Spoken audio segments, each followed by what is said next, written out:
go ahead and do a quick introduction for each other, so you all know each other. I know Isaac knows David, but Philip being a new member and everything, I know you two may not know him. So Hi. we've been chatting. Yes, I noticed. Oh, okay. I didn't know if you were listening.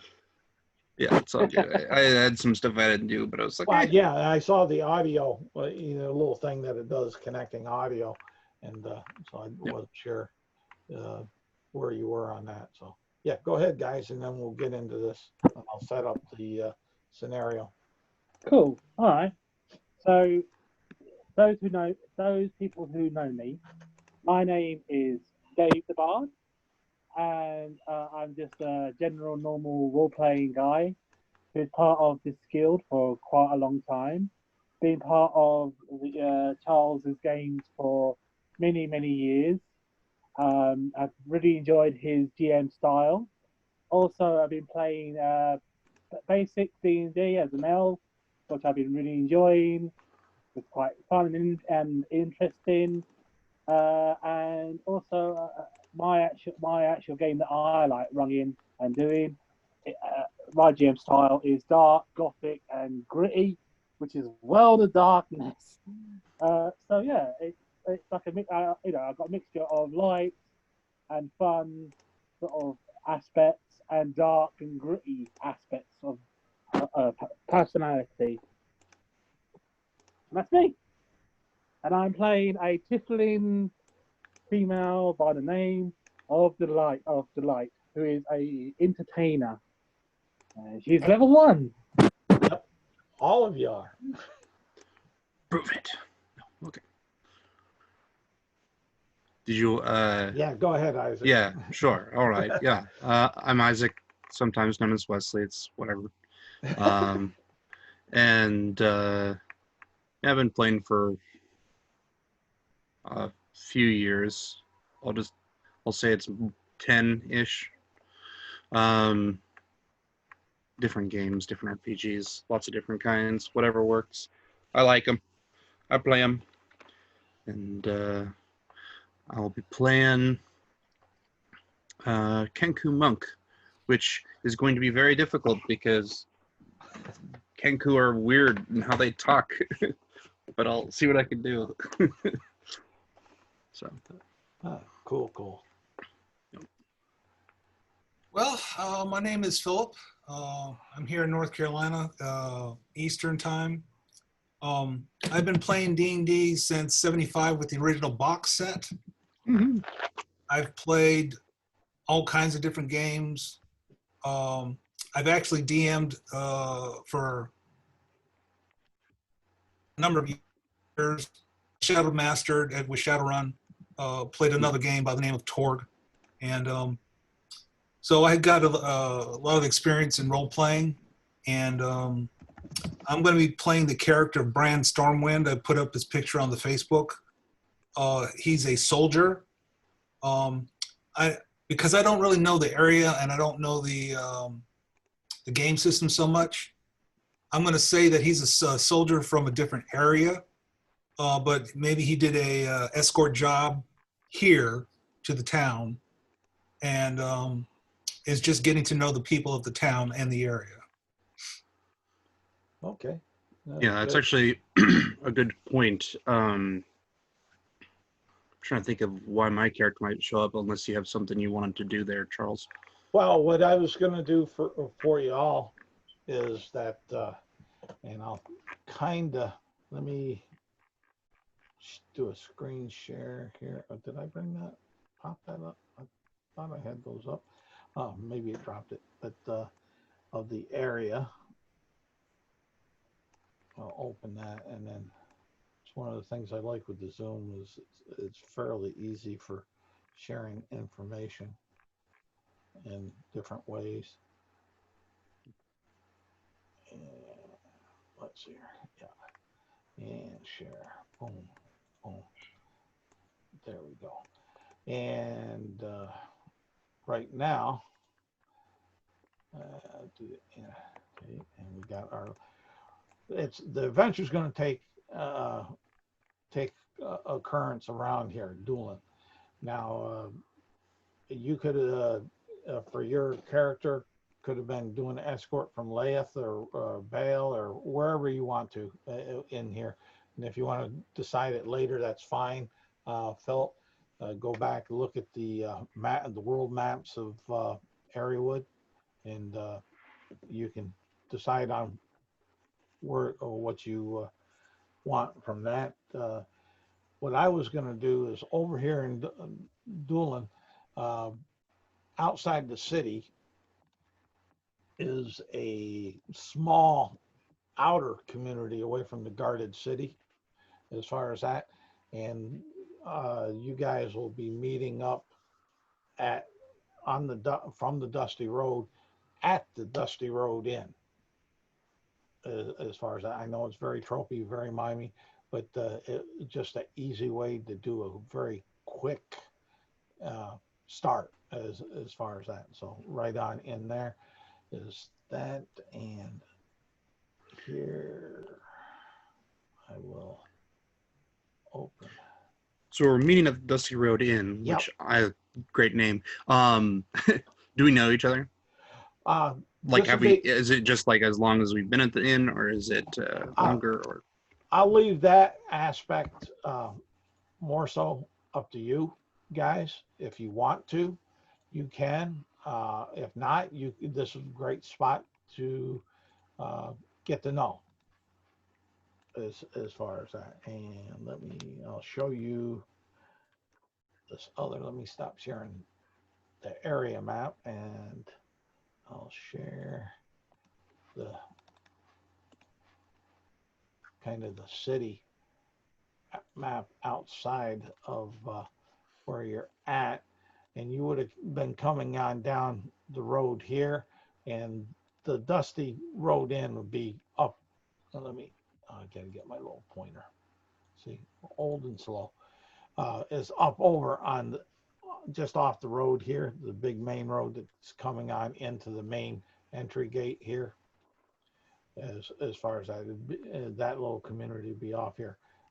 As far as that, and this is not a custom map. I stole it. I plagiarized it, put it on out there. That's why I have to do this. as far as that, so that's where you gentlemen are. The Dusty Rose Inn. As far as that, I'll either make an inn for that floor plan, or I'll steal one that looks suitable. So, but that's we'll say, let's see here. Hey, that's good. It's 1 o'clock in the afternoon where you're in the inn, and there's where's my D30? There it is. And there's only, outside of you guys, 4 other patrons inside this inn. Most of them will look like commoners, maybe farmers or lumberjacks, woodsmen that are in there. We'll say we got 2 farmers, 2 woodsmen that are in there trying to cool down and refresh themselves during the summer midday heat, sun, and work. There's a bartender that's behind there that's rather hairy as far as that, and somewhat tall. You would almost, if you looked at him, swear, and he's burly, that he may be a bugbear. And there's a barmaid that's rolling around that looks like to be a human, about 5'4", but there's something different about her. From time to time, you may think that she has psoriasis, like dry skin or something. So there's your scene. You guys decide what you want to do with it. And before I throw any problems at you. I sort of say, this place needs a bit of enlightenment and entertainment lit with brim fires of hell. rock this place. And she raises her hands with the dreaded sign of the devil, and she's gonna perform a heavy rock tune. Ah! All right. Hey, give me a performance check there, Delight. Okay. I think I get a plus. Let me see. I get a +5. Right. Well, if you're gonna come in that exuberant and loud, go ahead and do it with advantage. Okay. Cool. All right. Okay. My advantage is the same. I got a 10. Say what? I got a 10. A 10? All right. They kind of With advantage. Seems fair. a 10 with advantage. It's rough. That is. The digital dice don't like you today, David. Hey, you may want to try the other dice roller or real ones. But anyways, they'll kind of look up from their tankards of drink and give you a look and like you'll think possibly that they're bothering my drink. To some of the woodsmen says they let another sprite out of the woods type of look on their face. So there you go. Whatever, if you're playing a song, since you said rocket, I'm assuming that you are, or telling a tale, it's going over. They're not throwing you out, but they're not falling at your lap. Fair enough. Fair enough.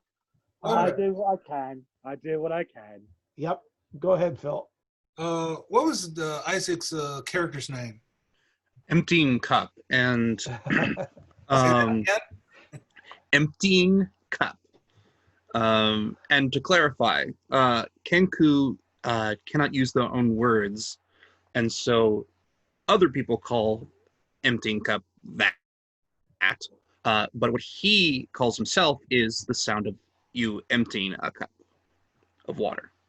Oh, like gurgle. Yeah, yeah. He goes. Yeah. Alrighty. Yeah. So,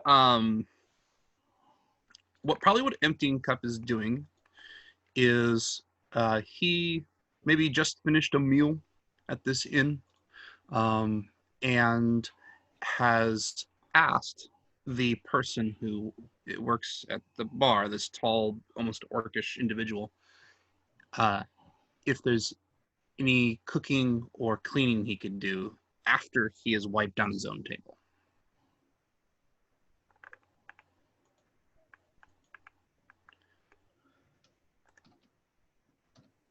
Okay.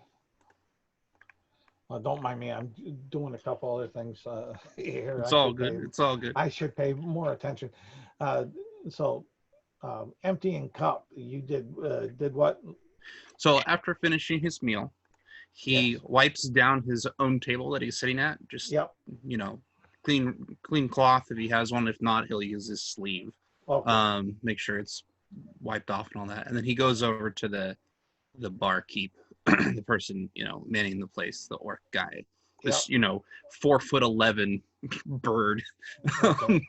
tall ogre, and just asks, "Is there anything I could help you clean, or cook?" And he has this kind of old man's voice when he says it. Okay. And this hairy individual will kind of look down. He stands about 7 foot, and he has this dirty apron, bartender type butcher over the head, white apron that wraps around his neck and goes on down around him, and he looks on down. What, hard times there, Crow Man?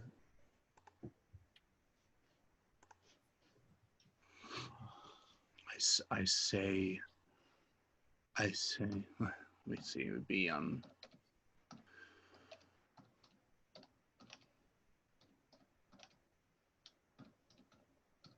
good work doesn't. Sorry, the old man's voice. Sorry. Okay. Good work does not require hard times to do. Well, you looking to get paid for doing it? I say,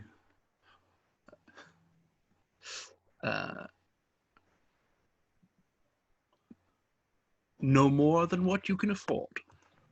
And he'll say, yeah, go ahead and clean up all those tables over there.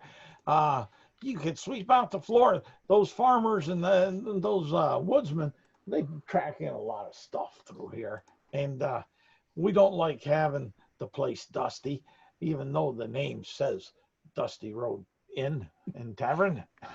Bran, who is sitting at the bar drinking, maybe having a meal, will pipe in.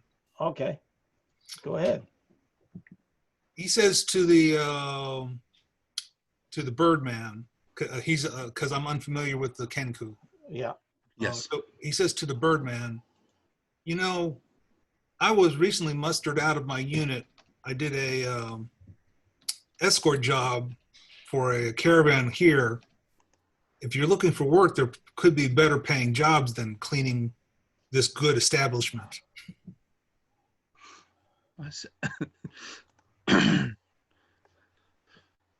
He says,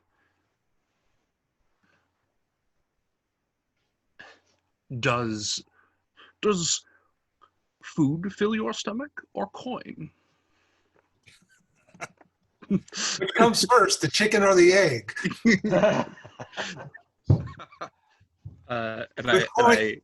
With coin, I can buy food. Yeah, there's an old man's laugh to that, and he says, well, if you need some help, I wouldn't say no to a little extra coin for it. But I've just offered to help clean this place up, so. Of course. When one takes a job, one should finish a job. Yeah. I say, a cup is only useful when it's empty. And I go and start cleaning the tables and floor. Okay. But since I'm still sitting there, Yep. I will ask the bartender, are there organizations or people who are looking for help, professional help? Well, it depends on which profession, he'll say, and he'll mumble, and he'll shoot a sign out with his fingers. Give me what's your passive perception? Let me back that up a little bit. 12. Yeah, you'll see that he does something with his fingers when you ask that, but you can't make out what it really means. Is on that, or I should say, do you understand? What's your background? Is it soldier, Soldier. urchin? Soldier. Okay. Yeah, you wouldn't understand this then. You Probably just say, see that he does something with his fingers and like that. And then when he notices that you don't really respond, he'll say, there are some that are always looking for security and physical labor as such. Something down at the wharfs, the longshoreman dock there. If you can convince the city, they may be able to pick you up as a city guard. The Merchants Guild down there, they're always looking for caravan help, especially here lately. There's been some strange activity between residents that go out into the dark woods and such that either don't come back or they come back. They're so almost like zombies. Some say. Brave Sir Knight, brave Sir Champion, brave Sir, brave man.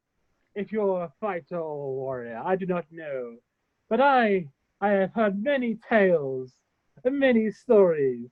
Would you like to hear one? And he'll say, pipe, and you'll have the bartender there say, hey, pointy one, pipe down a minute. We're having the discussion here. He wanted some information. I get paid for information. And at the same time, when he says that, he has his other hand out that wasn't making the signs, kind of laid on the bar, kind of open. But there again, I'll give him 5 silver. oh, he looks down and he smiles. You know what? There's a couple other guilds there and such, and I can give you maybe a name or two of a person to help you. And he takes that silver, puts it up, and hey, don't worry about your meal or drink. I got you covered here. He's feeling very gregarious right now. His tone kind of changes towards you, and he'll say to you, go to the Merchants Guild and look for Cyrus. He's a little dwarf, a little grouchy at times, but you tell him that I sent you. And your name? Big Bob. And he'll get you if he has some work, he'll get you. But I think he'll have some work because there's been some caravans and stuff that some bandits have waylaid, and you know, the Merchant Guild, they don't like losing not even a bent brass piece. Yes. I'm assuming that your tiefling is relatively good looking. Is that correct? Yes, she is.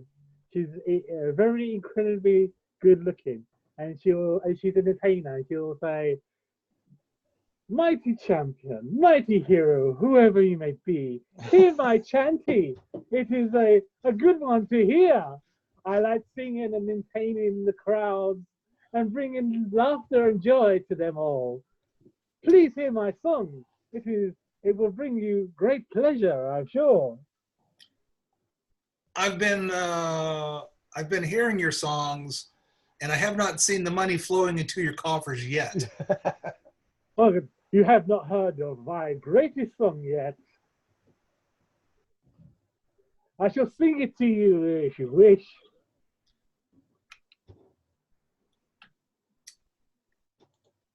Have you ever thought about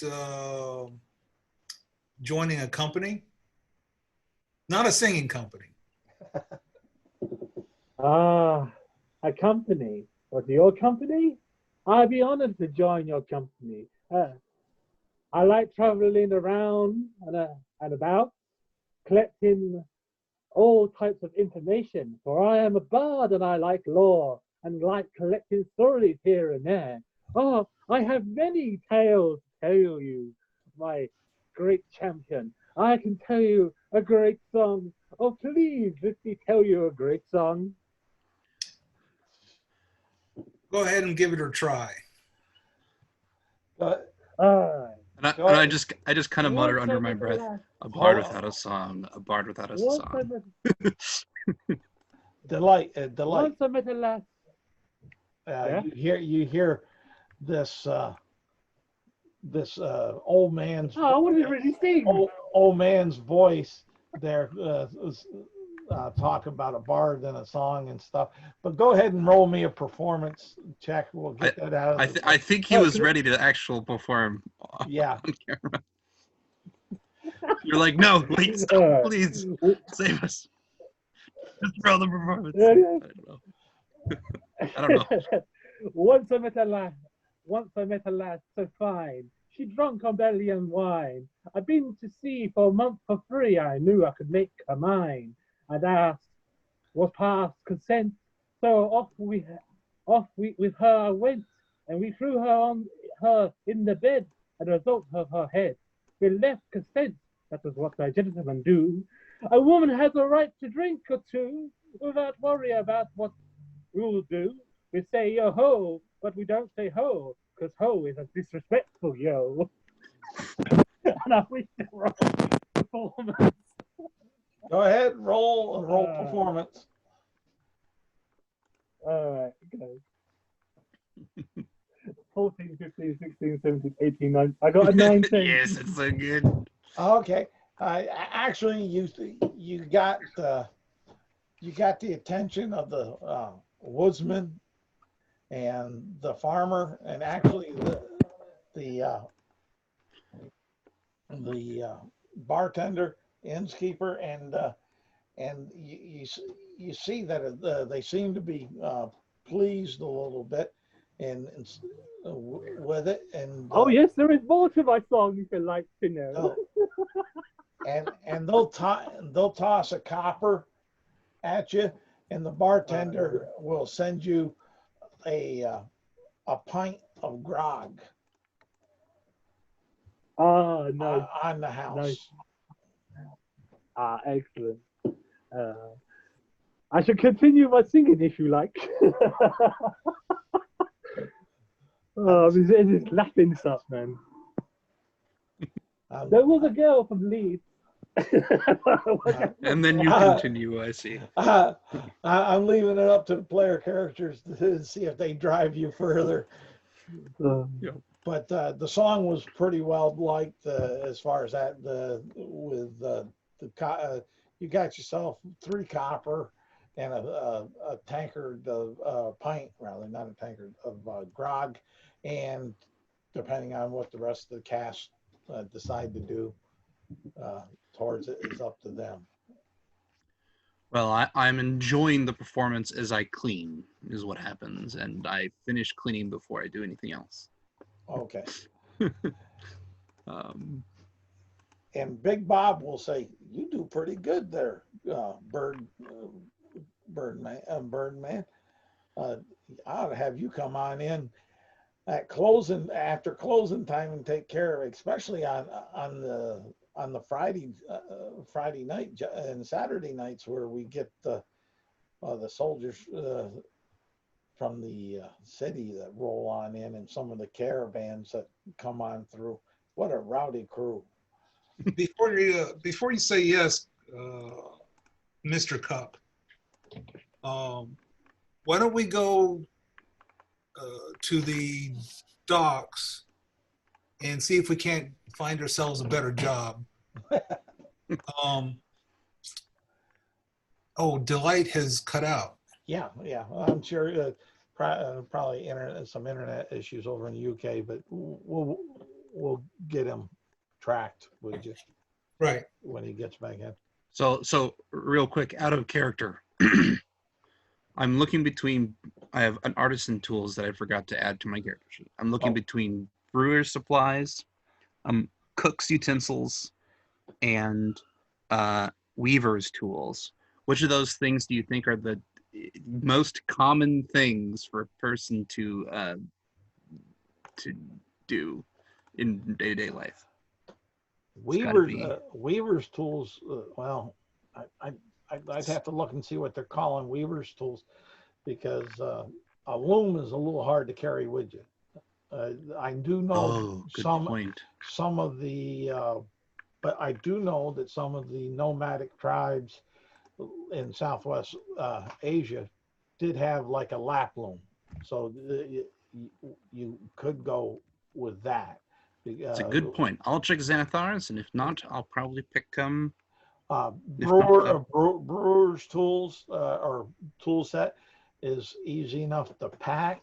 I mean, it's like us that would make a homemade beer or something like that. So you have a couple pails or a cask and some of the materials for that.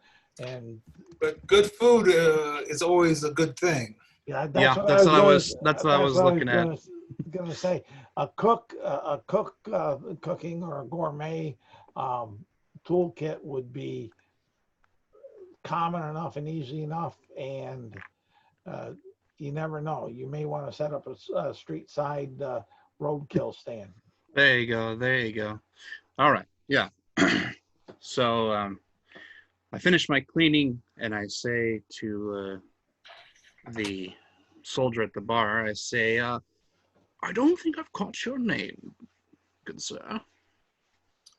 My name is Bran Stormwind. Brian Stormond. And I say, well,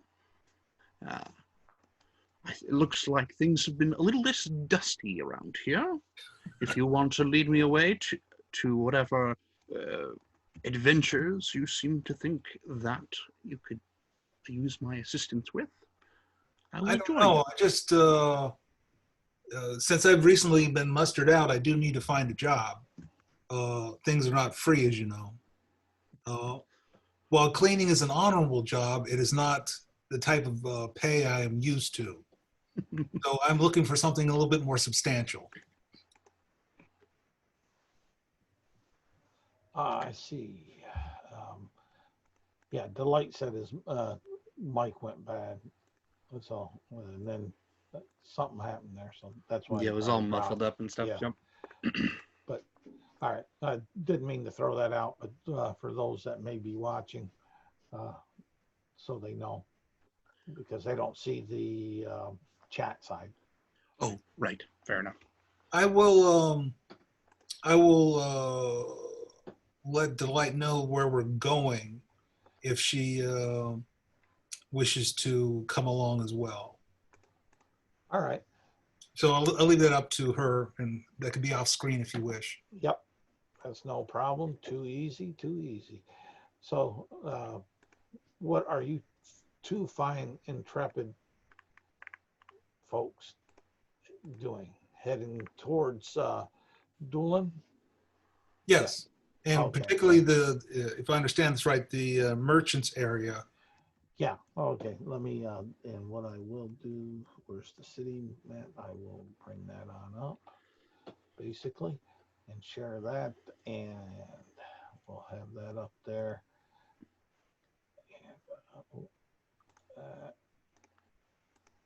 boom, right there. That works out good there.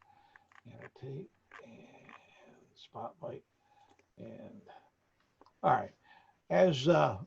As you come on down the entrance road here, and you'll get up about here where you'll notice it's being about we'll say 2 o'clock in the afternoon, and there's still traffic coming in and out of the gate here.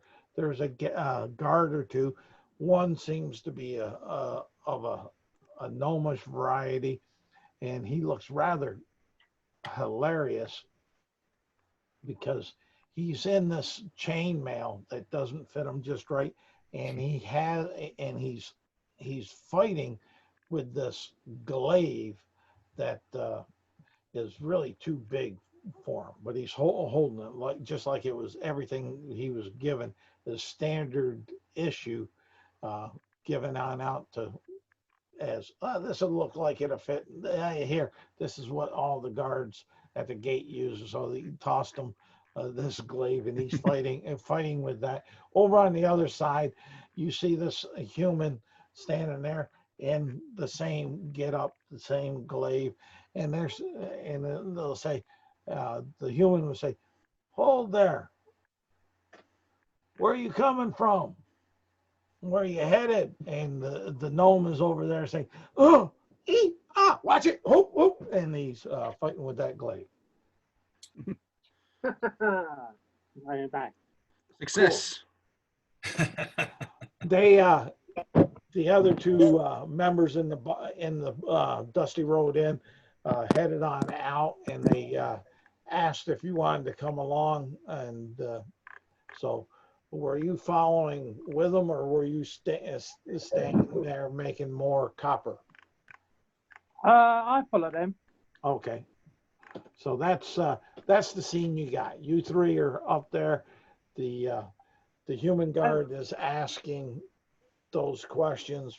You know, where you coming from, where you headed, and you see the little gnome fighting with the glaive in the oversized armor. I will say. Oh, I'm sorry. Go ahead. Okay, I go ahead. No, you go first. I say, Eddie's soldier. We are coming from the Dusty Roads Inn. We have a appointment with Cyrus in the merchant district. Ah, Cyrus, yes, yes, he's quite the man. You better watch out though. He is a rather hard individual. Hopefully, your business is good business. Being a dwarf, I would imagine that he is hard, Yep. hard-headed. And and the human will tell you, yeah, you just go straight on in through the keep area here, the guard keep area, and just before the bridge, take a right. There's a building over there, and that's the Merchants Guild. They usually do most of the business right there before getting into the city. So proper. So you should be able to find them there. Well, thank you so much. And they'll wave you on. And give me, the three of you, give me a deck save. 4. Okay. I get a +4 to this side. 4. So, if I can correctly guess what this Yep. deck save is for, can I say that I take the dodge action and have advantage? Yeah, if you want to. Is it for the gnome hitting us with the halberd? Yes. It's that the fact that he's fumbling with it and it falls out Right. of his hand. So It's a real easy deck save though. yeah. So I rolled a 25, crit Oh, 20. No problem. So what I would like to see it. do is, as it falls out of his hand, is just catch it. Okay, you can do that. Too easy. There you I go. mean, the DC was a 5 You're right, exactly. There's something like chink. because you guys knew that was going on. You saw it going on up there, but it was just in case you got Side, yeah. So you know, if the other party members weren't expecting it, I just go chunk and then kind of pull that off. And is this guy carrying a short bow or arrows or a crossbow? Which guy? The gnome. No. All he has is the glaive, and we'll say he has a gnomish dagger, Okay. sized dagger on his belt. I say, this might not be a good size for you. How about this? In this old man's voice, and I hand him my short bow. Okay, he'll say, "Thank you, He'll say, "What?" thank you." I just nod and continue forward to taking his halberd with me, Oh, okay. or whatever his weapon was. Was it Yeah, a spear? It was a glaive, A glaive. Okay. all in the halberd family, so too easy. So you go on through. You guys are headed on through, and what you'll see is as you get through this, and this is kind of almost like a tunnel. This area right here, entrance as far as that going on in, made of stone like that, and they were standing out here. As you get in, you see the open courtyard where you'll see some guards training, military activity in around there. You would surmise that this would be maybe guard barracks here and some officer housing and the headquarters and such all through that. And you come on through and you'll see as you go the archway there, and you would surmise that there possibly might be a portcullis or something up above that to drop for control of crowds and such. So you'll get through up here. You'll see a couple bigger, rounder huts over here, a small house off here, and you'll see the bigger building, the bridge here, and you'll see the bigger building over here, which you would surmise is where the one guard was saying to go. Okay. We will head in that direction then. All right. And it is a good sized building. It looks like it's could be partially warehouse and other admin buildings. You'll see some people down here along the river, where on these docks here, the smaller docks where they're checking goods, almost like fish, fresh fish that's been caught and brought up through the river. Go ahead. Yes, as I follow the brave knight or the brave champion or the fighter in front of me, I'll sing a song as we walk. Brave Sir Robin from Camelot. He was not afraid to die. Oh, brave Sir Robin. He was not afraid to be killed a nasty way. Brave Sir Robin. He was at least a bit scared. Give me a dexterity check. Okay. You feel like that, Brave Sir Robin?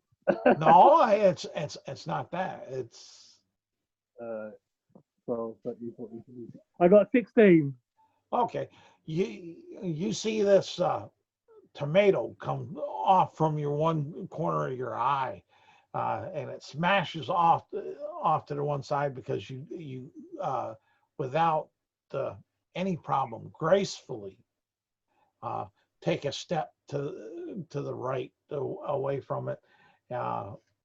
As far as that, someone did not appreciate the loud singing and noise of this song as much as maybe some of the others in the community.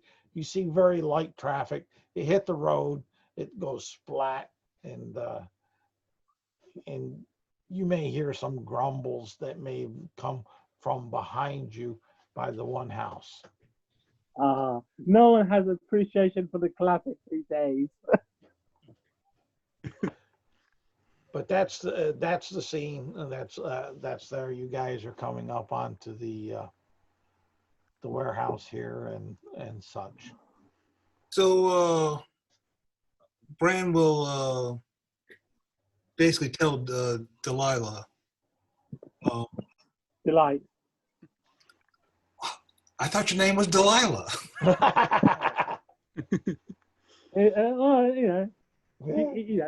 It's Delight.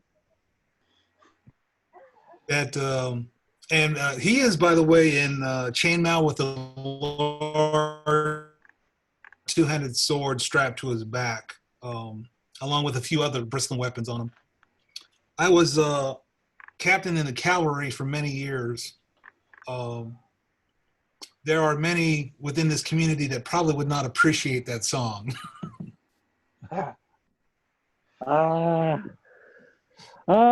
No one has a good sense of humor these days.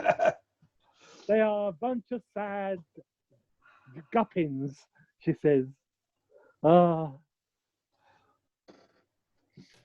tried to bring laughter and joy to the people.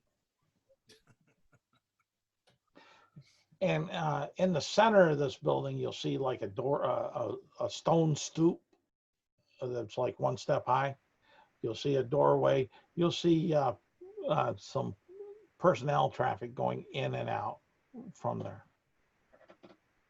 Well, let's go and try and find some good work with some good pay. What do you two say? Yes, I don't mind a good coin now and again, but it is fame and glory that I seek.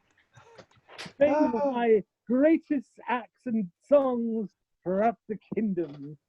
For I wish to be in the great book of records, like any bard should. If you wish fame and fortune, you must you Start must with the go fortune. where the action is. Then I shall follow you then, brave Sir Knight, for you bring all the action. You have a big giant target on your mighty chest. Look at me, I'm a shiny, shivery knight. It wouldn't be the first time that I have a big target on my back. Indeed, noble champion. What's Empty Cup doing during these escapades of the tomato and the course of chatter between your stalwart companions? I'm following them. Oh, okay. You just it's interesting, only in that it is his bird face seems totally unfazed by the tomato and humor and all the talking. He's like, yes, this is a thing that happens. Okay. All righty. So let's go in and. He is still carrying a halberd, though, which is technically appropriately sized, but definitely not. Okay. No problem. You play that how you so desire. It was just that it was a human, standard human sized glaive, and for a dwarf that would not a dwarf but a gnome. No, small, It's rather unwieldy. Yeah. Kenku are not so small to have that quality, but they can't use heavy weapons. But yeah, my character is even small for Kenku, so. All right. So you go to the door. You'll have to. It's only about 5 foot at most wide. So you'll blend your way in through the traffic going in and out, and off to the right hand side you'll see that there's a table, and in front of the table, stopping direct flow of traffic in, is like a counter or a bench. But over on the table, it looks like a field table that gets set up and taken down every day.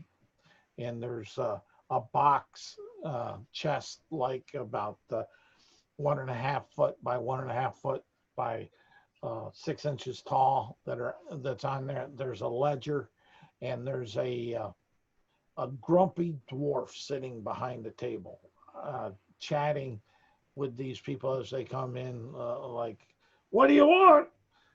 What are you here for? Your load was short. What's going on? You robbing us blind? I can't give you that much for it. We gotta dock you. You damaged that over there.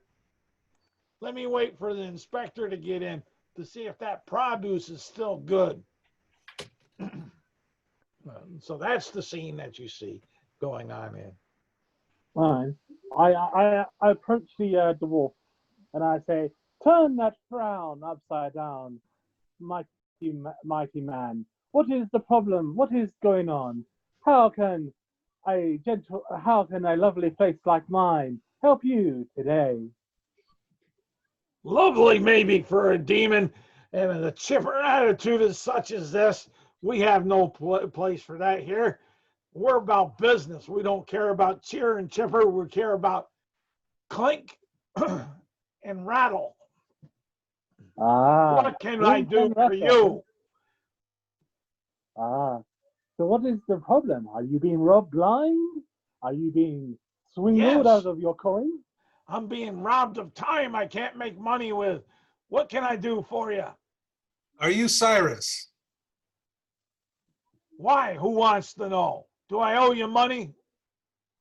Not yet. Big Bob sent us in your direction.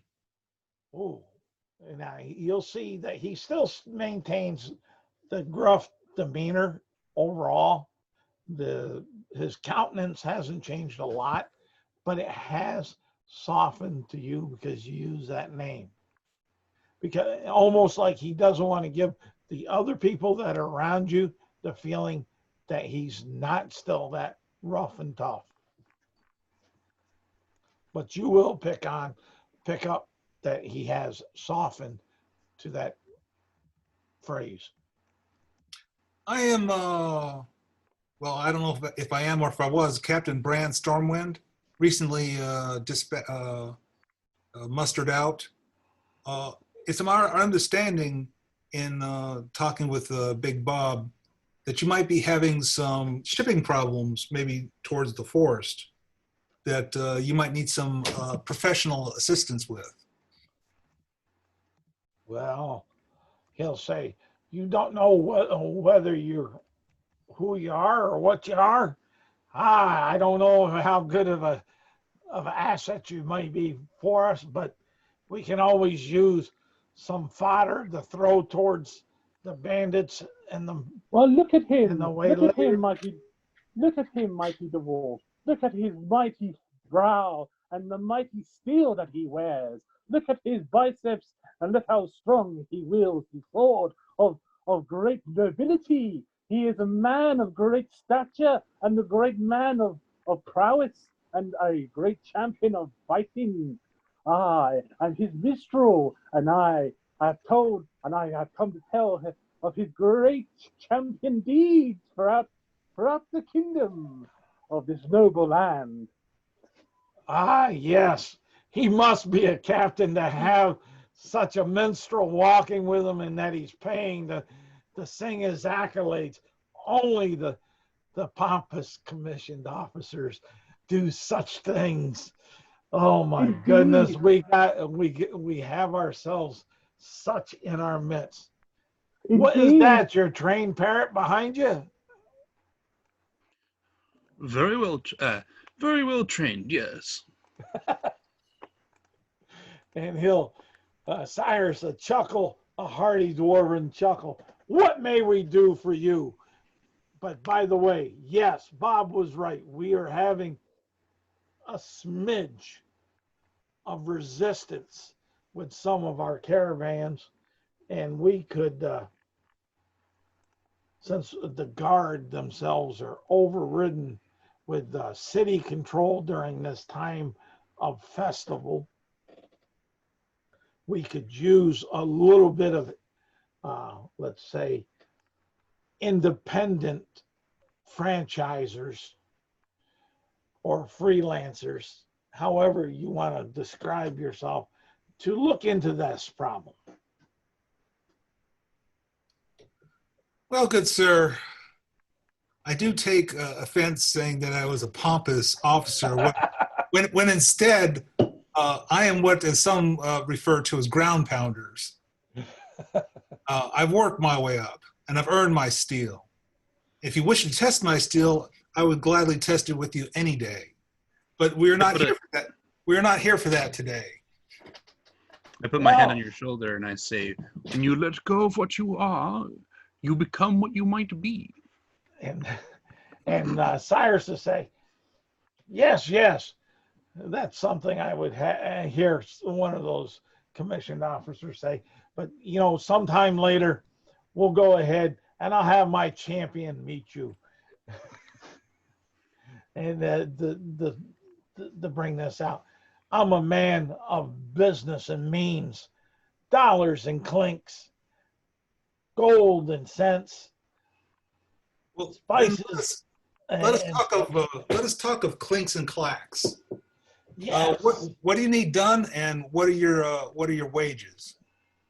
Our wages are commensurate with the job, but right at the moment, we need to know what or who it is that is waylaying our goods along the roads and through the trails. If you're up for that, and if you think you got the fortitude to find such, the pay is 5% above prime that we send on out here. So it would be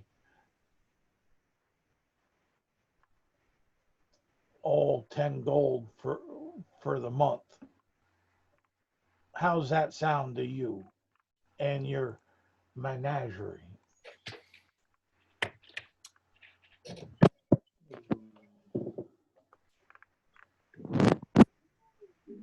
You're a man with great stature, a man with a mighty beard, a dwarf with a mighty beard that has many hidden treasures within his pockets. Maybe you can give us a bit more than 10 gold. Maybe 12. And I wish to do a persuasion roll. My boisterous friend speaks truly that simply in this world, a room at an inn and a belly full of food will easily run you 1 gold. Perhaps when we're in town, that you could provide lodging and food, and if we do find bandits, and anything that we take from these bandits would then be ours. Go ahead and Delight, roll with advantage on your persuasion. He'll say, Cyrus will come back to Brandon and say, we can find a space for you and provide food possibly, but to take I got 14. 14, okay, and to take what you find, well, we would have to debate and decide that later, because you may be finding our own goods which are rightfully ours to start with. He'll then pound the desks with a sound of, don't you know? And as far as that, and he would turn and say that we can do the lodging. We can do our standard meal and lodging that we give the caravan leaders. As far as recompense, we'll say, how about 15 gold per month and talks on what is recovered at the time that you bring back, and maybe deal commission. You, sir, have a deal. A finder's fee, as it would. Well, one might call it that. Are all of you acceptant of those terms? Yeah, I spit on my hand and say, put it there. We don't do that. Here's the contract right here. Let me see your thumb. I show him my thumb. Okay. And he'll take out this pin and poke your thumb and squeeze it a bit for a bit of blood and rock it on the contract. I want say my thumb is low. I want to make sure that that this is on a month-to-month basis, that we can get out. Oh, of if you survive the month, Cyrus would say, that's fine. We can renew this on that basis. Very well. As far as that, so he'll prick your thumb, a little bit of blood, no magics about it, no damage to your person, just a quick finger prick and some blood rolled there to identify that it was truly you that agreed to it, and he'll roll it on up and put it into that chest that he has on the table. Charles. Yeah, go ahead. Perhaps due to a cultural difference, Emptying Cup attempts to take the document once the fingerprints are on it. Give me a sleight of hand. And we'll. I'm not being hidden about it, but yeah. No, it's just a mechanic to see. Yeah. That would kind of see, and I'll do his. Yep. I'll actually do his also. Where I'll use this one right here. Boop. Oh, I hit the wrong darn thing. I'm between the two. Okay. What did you get? 20. A 20. Oh, okay, you beat his. So you get it. And Cyrus will say, where are you going with that? I look at him and I say, I'm taking it with me. It's my contract. I hold it here for records. It's my blood. It's my contract. I handed it to him. Oh, okay. And he'll put it up here, and he'll say, you're an odd bird. This will be here safekeeping. No one will get it. No one dares to go against DuLin's merchant guild. They know where their bread is buttered and their sausage is rent.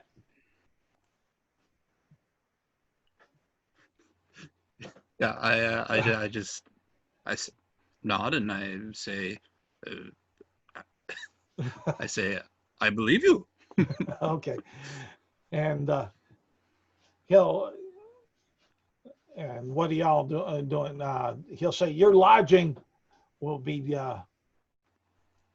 if you get it you go all the way down to the end of the road, the last bridge on the left, and I think it's what's open at this time. You better get there as soon as you can because this is festival week, and if you want the space, but you need to go to the blue tent. I think that's the one that's open. The rent tent is full, and the others I'm not sure about. I have to get back with our lodging master to see there, but the blue one we hold off to last. And the directions he'll give you is down this road through here, and you'll see some other houses and buildings. You'll see like a grain in this building here being a grain storage. Before we leave, Yeah. I want to ask him, does he want us to do an escort or does he want us to investigate? And when does he want us to start? He'll say, we before we can go ahead and take care of this minor issue to our guild, we first have to know more about it. So I would say, if you would find out who and why such would rebel against the great DuLin Merchants Guild.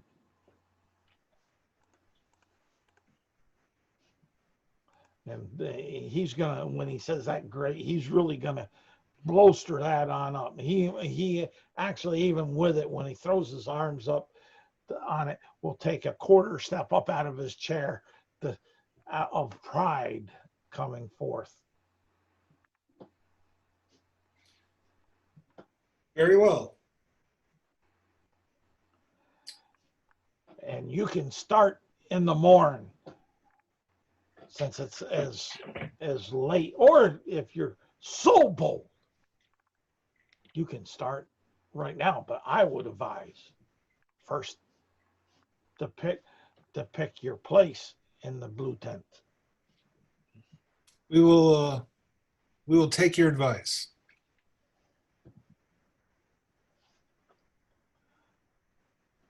Okay. So start heading out towards that bridge and find this blue tent. Okay. And as you come across the bridge here, you see this river as it's portrayed on the screen for the map, how it comes on through. There's not a lot of headspace below the base of the bridge for any large ships, but small craft without sails or sails that are taken on down can make it through and under the bridge, like fishermen boats and such.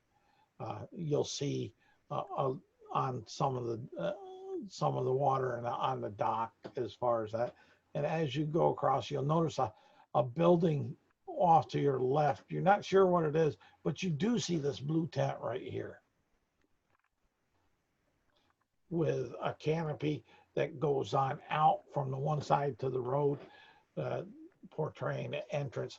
It would be almost a standard large Arabian Night style caravan tent set on up, as far as that, if you guys are following the depiction I'm trying to give. Yes.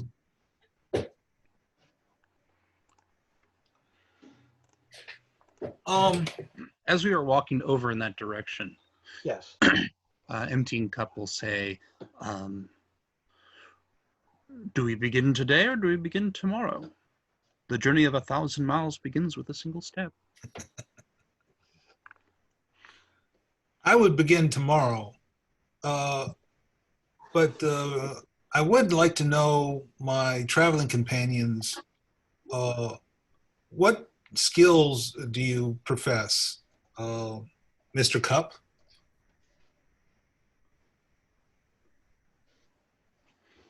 I say, yeah, I consider the question for a moment, and I say, the first skill I learned was how to clean. The second one, how to sew. The third, how to cook. The fourth, how to cut wood. And the fifth was to strike. Do you have any weapons on your body? I show him a halberd. That's a good one. It's at this point where you kind of go, oh yeah, he is carrying that weapon, and you remember that I made the swap there. That's you right. Realize I don't have a quiver. I was carrying a short bow with no arrows. Okay. So you've been taught how to fight. I nod. That's a good skill to have. It is one of the best. Top 5, I would say. And Delilah, how about you? It is my name. My name is Delight, because I bring delight to the people of this world. I bring smile and cheer and happiness to those who see me. But also I bring fear, for I am a she-devil, a devil that you do not wish to toy with. I am a minstrel, an entertainer. I bring great performance and great persuasion, and then also a bit of acrobatics. I am pretty nimble, and I'm very good at history. I have learned many things in my time as a bard. I carry a lute, and I have learned how to dabble in the arts of the darkness of the magic worlds. Ooh, magic. I like suitably Ooh, magic. I gasp like a young woman would gasp, like, Yes. I have dabbled in the magic dark arts. Ooh, she wiggles her fingers. And but I bring inspiration to those who follow me. But that, yes, I am a Tiflin, as you can see. A hellish creature from the deep underbelly. I say, you say you carry a lute, but do you know how to play it? Of course. Of course I know how to play it. Bran, okay. I have many, many songs. You have heard one of them before, no doubt. What, Bran? Well, Bran's going to say, as they're talking about her playing, she brought the fact that she's a she-devil. Bran's going to say in Abyssal, Do you understand Abyssal? Of course I do. Oh, very well. Uh, So ultimately, Bran is also going to say, my primary skill as a soldier was fighting. I consider myself skilled in, believe it or not, how to properly use armor. Armor is just not something you put on; it's something that becomes part of you.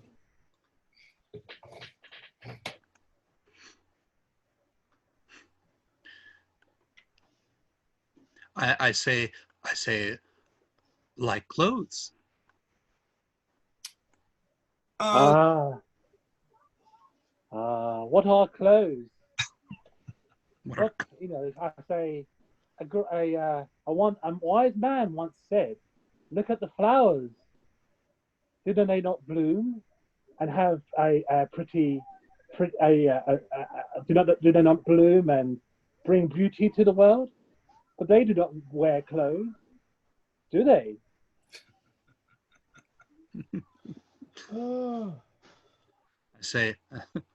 I say, yes, but I am not as pretty as a flower is.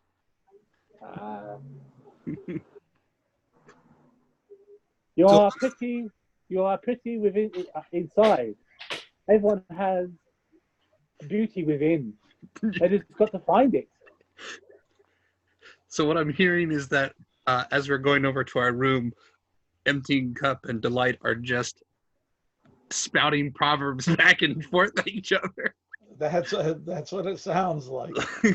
and poor Brian's like, did I make a mistake? Maybe. So about the time of day that you get there and all this is going on and such, well, it's about 2:45 in the afternoon. There, it took you a little bit more time walking because you guys were bantering so much around and such that you slowed down a little bit on your post to make sure that step so you could get the right bridge and notice the surroundings somewhat to it, so you could find your way to and from where you're headed and where you need to go back or possibly think to go back. Well, obviously, there's got to be someone in charge of this tent, so let's see if we can find him.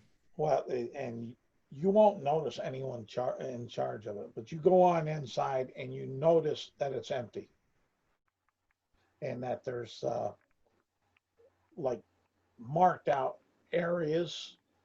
There's no walls, but just like separated areas that are about 7 feet long, about 4 foot wide, divided equally around the tent. Are these separated areas separated by a ditch in the ground? No, not by a ditch in the ground, but what you'll see is there seems to be like painted, possibly painted stone, but to give that semblance of a faux wall or make-believe wall for the separation. Okay. Yeah. So in that case, I look for the place that would be hardest to reach from the entrance, go over there and lean my halberd in that space. Just kind of lean my halberd against the little wall, and put it in that space. Okay, that's directly across from the entrance. And I'm assuming that this is a cloth tent, correct? It is a heavy cloth tent. So it doesn't matter.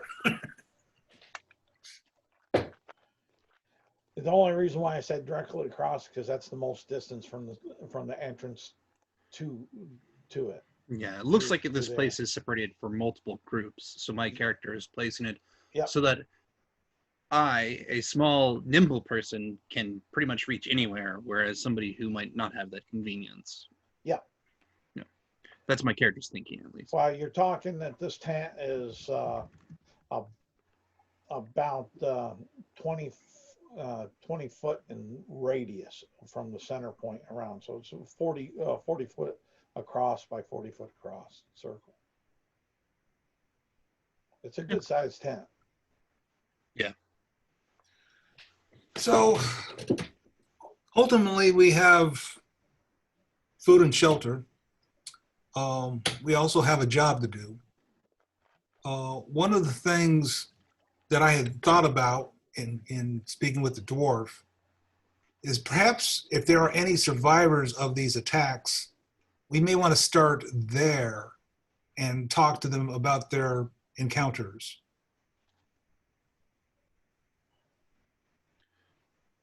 Do you know where to find said people? Not yet, but it probably wouldn't be that hard to ask around. It is a large city. It may be easier to find the caravan than people. True. I would imagine that Cyrus would probably be able to direct us in their directions. I turn to Delight and say, in the way that you have been pronouncing your name with your own voice, say, Delight. Yes. What do you think? What would you like to do? What would I like to do? Oh, there are many things I love to do in this world. I like to bring a smile to a little boy's face, or even a little girl's face, or even go out into the countryside and save someone from a dreadful creature, and yeah, or do something chivalrous, or something entertaining, or anything really to get my name out there in the world. I turn to Brian and I say, all right, so let's find those people then. I will lay my I have 5 javelins. I will lay them in one of the spots to kind of mark it. Okay. You lay one of them or all 5? I don't really think we're going to be in town. I don't really see myself using javelins. Okay. But I will still carry my heavy weapons. Fair enough. Alrighty. So, where do you guys contrive to go to? Well, he said that these tents were for the caravan leaders. Yep. So why don't we go to some of these other tents? All right. Is that a party consensus, or what's Yeah, I guess then I'll go to the tents to follow. all right? But we don't know that these people who were, so out of character, we don't know the people who made it from those caravans are in these tents. It is reasonable to assume that, but we might want to start with the person who knows where they are rather than just looking. It's debatable, I guess. Well, that's for you 3 mighty and Mighty adventurers. Yes. adventurers. I guess. So I guess what my character does is I just follow. I let Brian lead. I guess, yeah, and that's. I don't think my character would mention it, but out of character, that's interesting. We don't know whether these tents would have these people. So, yeah. I'll leave it up to, I'm leaving it up to, my character's leaving it up to Brian to find these people. Well, well, I'll let the dynamics progress and figure that one. We can just start with the, looks like the purple tent across from us. Oh, this one? Yeah. Okay. Yeah, we'll call it purple. As far as that, you'll go in there and you'll see that there's probably about 6 people sitting there. Some have their bedrolls rolled out.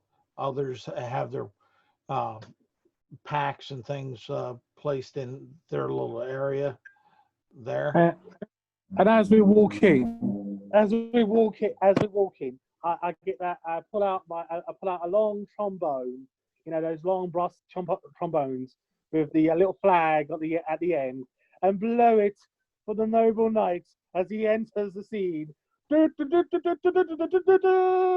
Behold, ladies and gentlemen, and noblemen and noble women of this fine tent. Behold, Sir Roger, a mighty man of mighty steel and stature. Behold his magnificent prowess. Owen's been watching Knight's Tale too much. Indeed, I have.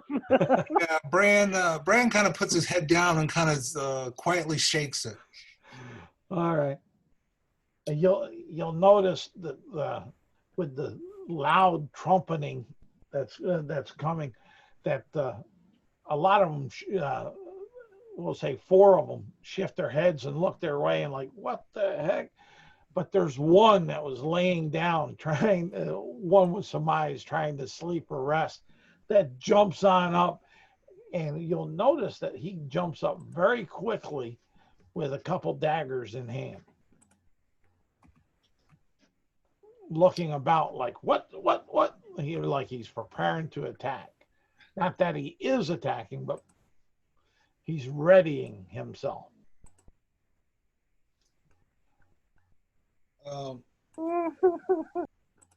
To that gentleman, I will apologize for my friend's loudness. We are looking for leaders of caravans that have been attacked by these bandits.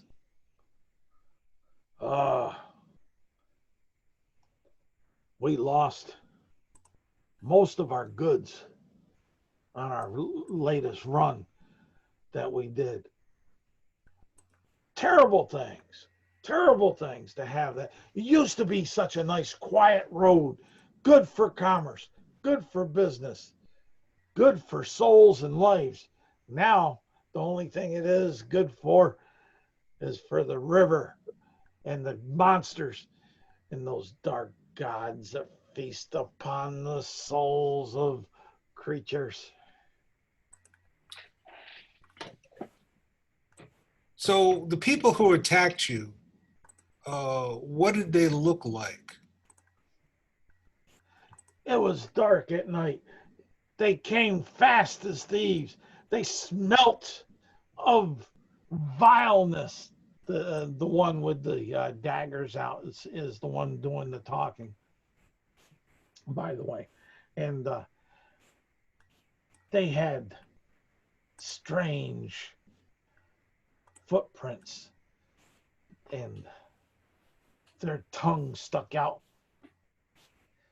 like lizards and dragons, if one say. It was hard to see. The first thing they did was put out our light, and you'll notice that the ones in this caravan tent are all human. And he's recounting this. If it wasn't for the goodness and strength of our resolve, we wouldn't be here today.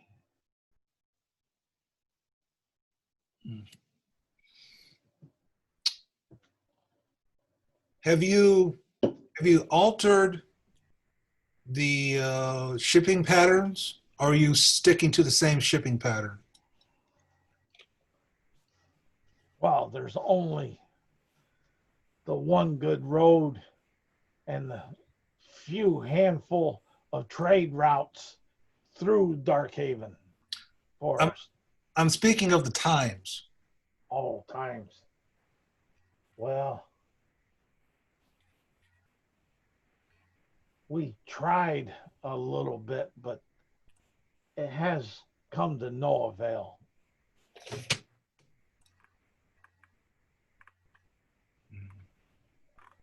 We've tried leaving in the mornings.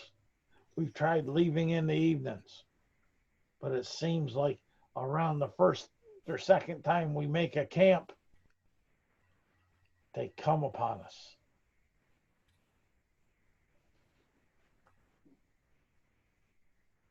And they attack at night, you say? It seems they prefer the dark shadows, like the dark hearts that they have, and maybe the dark ones they serve. Are you aware of any caravans that were attacked during the daytime? No, we just got here yesterday trying to lick our wounds and mourn our losses. That damn Cyrus, he gives us a penalty on our wages for what we lose in our trade.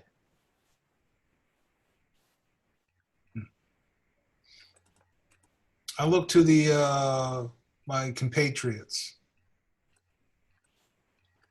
Do you guys have any other questions for this gentleman? No other questions. No.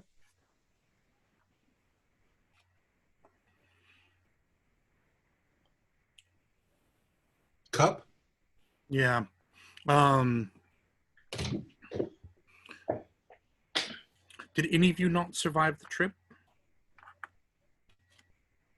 We had, well, first of all, what do you mean survive? Did anyone not make it? What do you mean by not make it? In what sense he'll be looking and asking? Are any of them not with you that left with you from the town you were from? Did they die? Oh, we had 4 that died and 2 that are not with us, that are over at the temple, trying to be discerned on how to handle or cure them.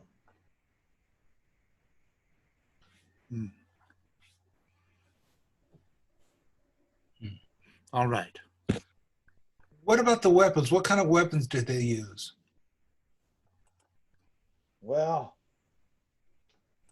they had, let me check here and see, double check and make sure I don't give you false info.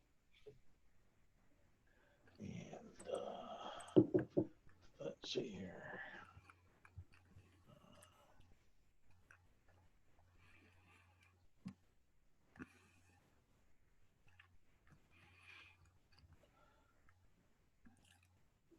Just, oh, damn. That was awful small.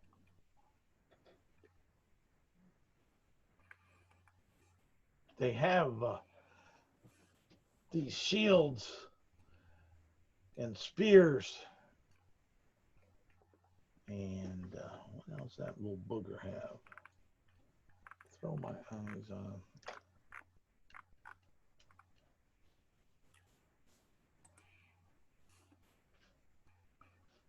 Yeah, these shields and spears.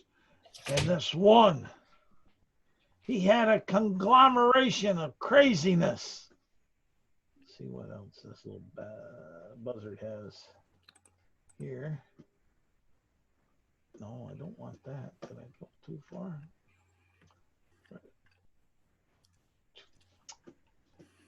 My goodness.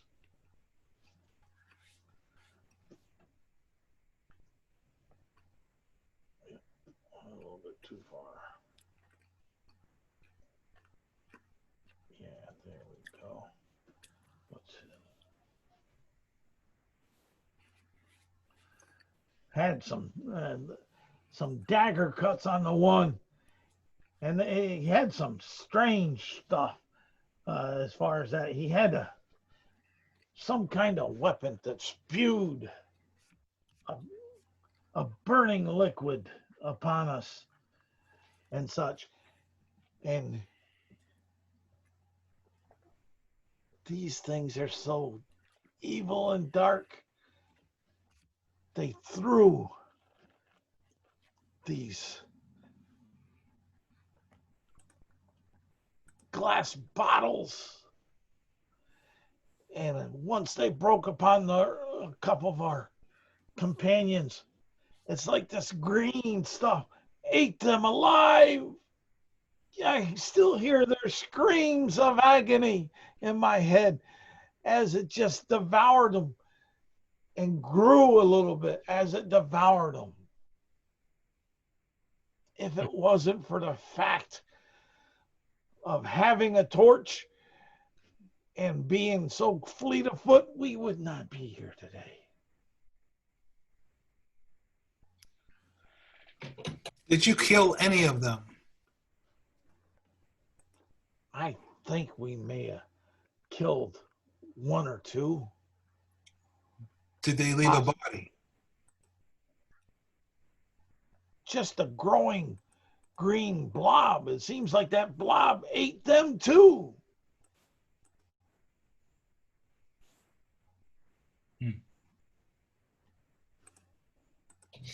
Very well. This is a fun monster.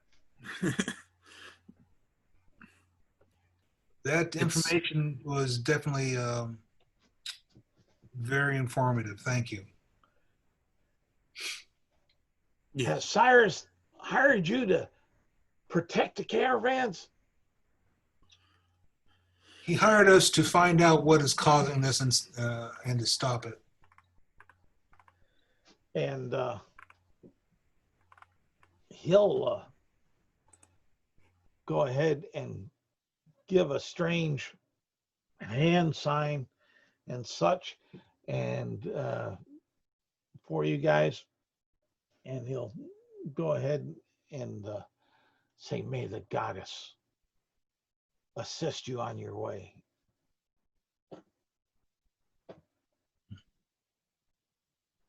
Very well. As far as the rest of our team members, I'd like to repeat this process with the red and green tents. Okay. I am going to ask Delilah. And by the way, I'm saying Delilah, by the way. I figured that. I don't know. I'm sure David also. Well, basically, that's her real. Basically, she calls herself Delight, because like Delilah is like, you know, it's basically her real name, but she prefers to call herself Delight. Oh, we're over here. I don't remember. I want to ask Delight that I don't think that we need the trombone. But you are a noble man of great stature, a man of great palace and prestige. People should know of your arrival and your triumphant over the fine creatures that you are going to slay.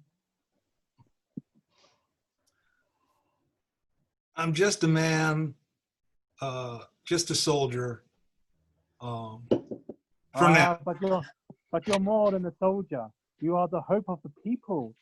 People believe in champions and heroes like you. They put faith and hope and inspire. You give people inspiration to become better in themselves.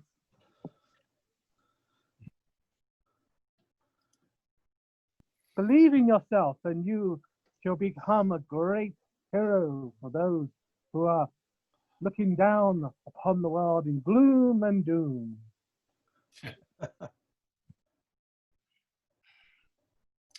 We don't need the trombone, okay? You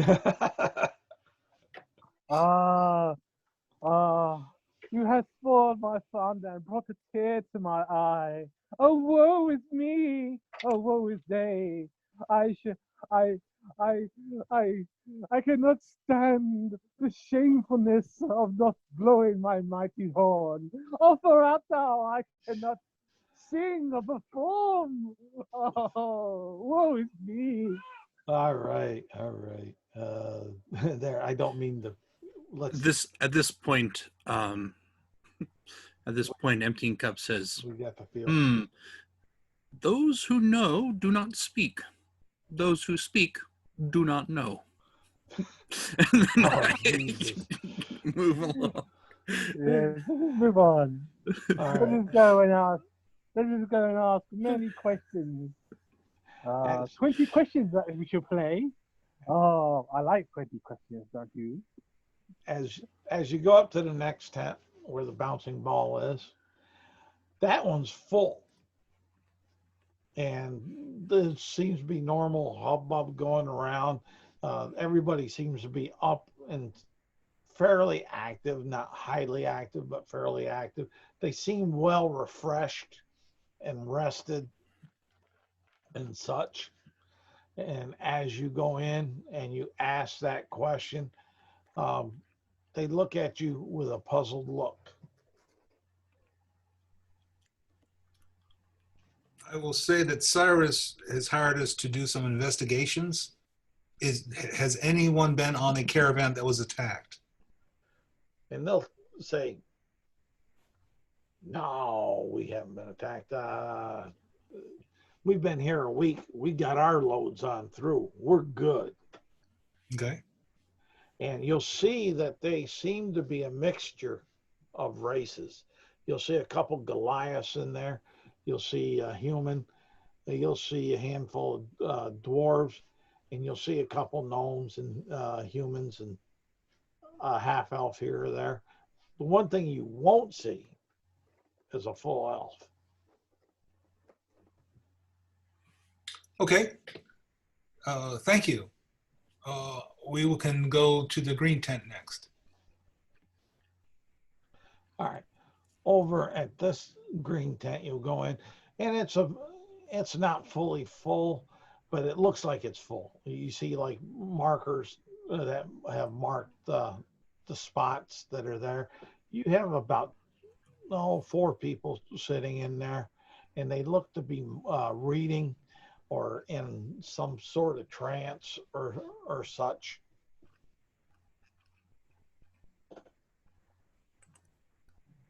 I'll walk over to one of them and just kind of like wave my hand in front of them, or yeah, Okay. just to see if It if doesn't. they have any recognition of what's going on let's right now. see. Yeah, let's see here. I'll do this.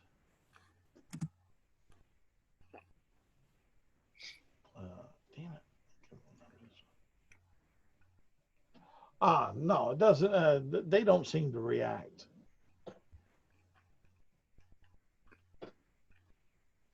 You just kind of hear a light, almost chant, mumble mantra, very low, very slow, coming from them.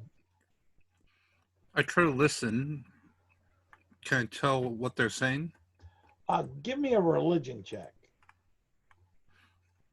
Hey. 16. Okay. Yeah, you'll understand what they're kind of saying as far as it's in common, but it's referencing the goddess of the harvest and praising her for and asking for assistance. And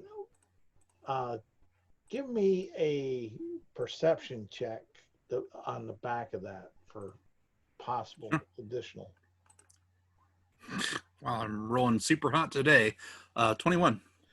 Yeah, you'll pick up that from the very hushed tones, because it even gets quieter when it comes to this part where they're asking for healing for their caravan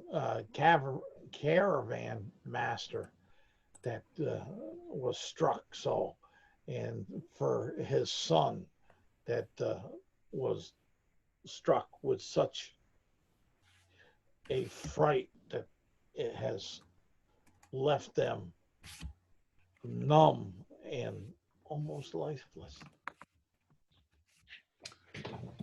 Okay.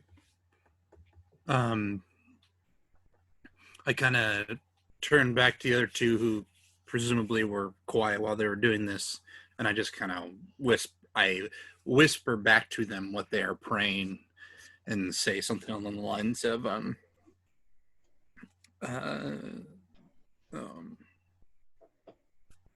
they probably have the same information, kind of thing. I still, well, I do not like interrupting them. Yeah. I think we should interrupt them. I'm hoping that we might come across a cavern during the daylight. I was looking for a possible better description of the attackers. Okay. Roll me. What would be a good? That makes sense. That's what I'm looking for. So, here, and let me looky here. That would. Yeah.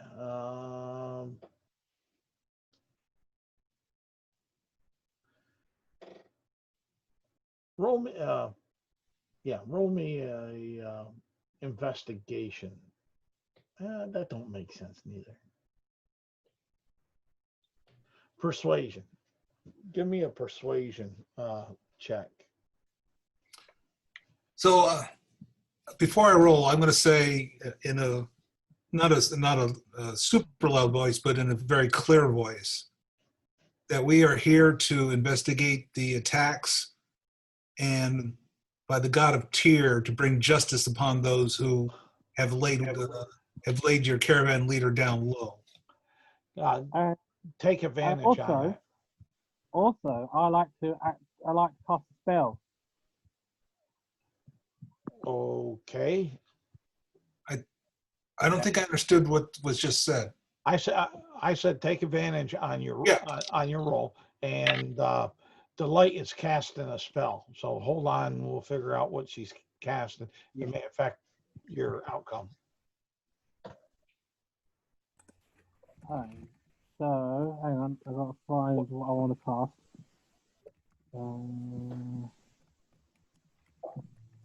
Right, so I'm going to cast. Hang on, I gotta find what it does now. Hang on, give me a second. What is it? Hang on. I think it's called Whispers. Okay. Message. That's it. Message. All right. Message. Basic. Message. There you go. I want you to do a message. All right. So I point my finger. It has a bit of copper wrapped around it. You know, type thing. Yeah. Yeah. And I point it at the person who's praying. Yeah. Crying. There's no one crying. They're chanting. I point it to the person who's chanting. Yeah. Okay.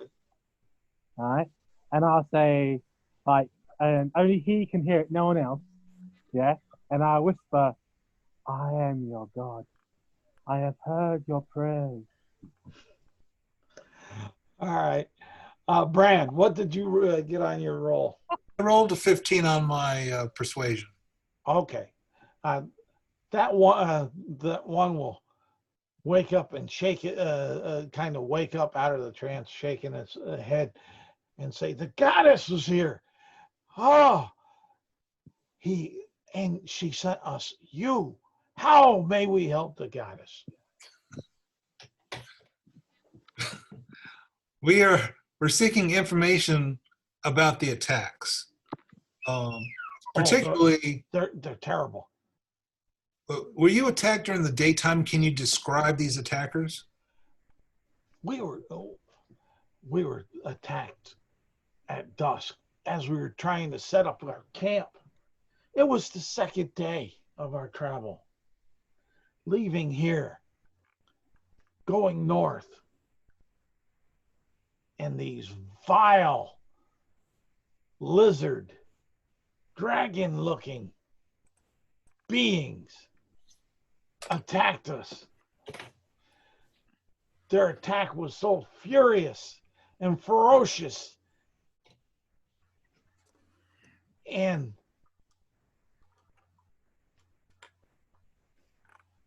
the weapon that they used just devoured so many. It was mind-shocking. We barely got the cavern caravan leader and his son out of harm's way. It cost us 10 good men.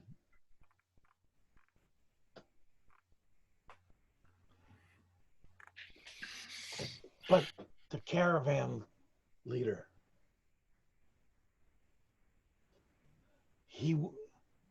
something, I don't know if it was the fury of the battle or something that was in the air, just seemed to take his mind.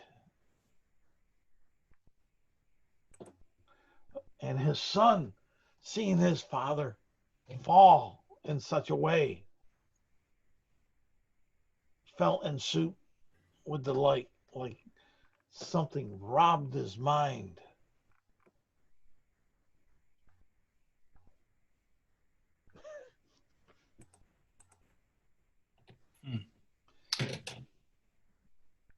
I'm assuming that as we ask them some questions, that they use shields, they use spears, they attacked at nighttime, well, dusk in this case. Yep. They have these glass jars that are full of green stuff. Same story. Very similar story, yes. Okay.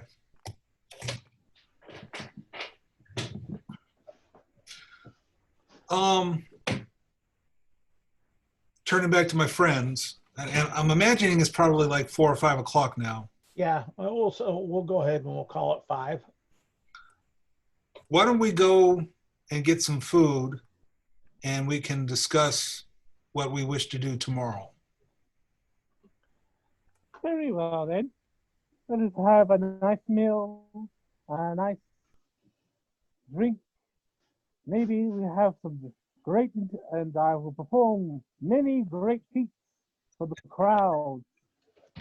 Yes. Who knows what I might draw towards me? For I'm a stud muffin. Yes. Right on down here in this open area here, you'll notice that there's a pretty good sized fire there with a tripod above it that has a pot, and there's an individual out there that's cooking away at it. That individual would give me a perception from all that care. I rolled a 16. Okay. All right. That you'll see that this this individual that's doing the cooking looks a bit odd as far as that. I got a 19 on my perception. All right, then you'll look. Anybody that gets above a 12 will notice that he looks a bit odd. He looks to be kind of like a puny size goblin that's doing the cooking.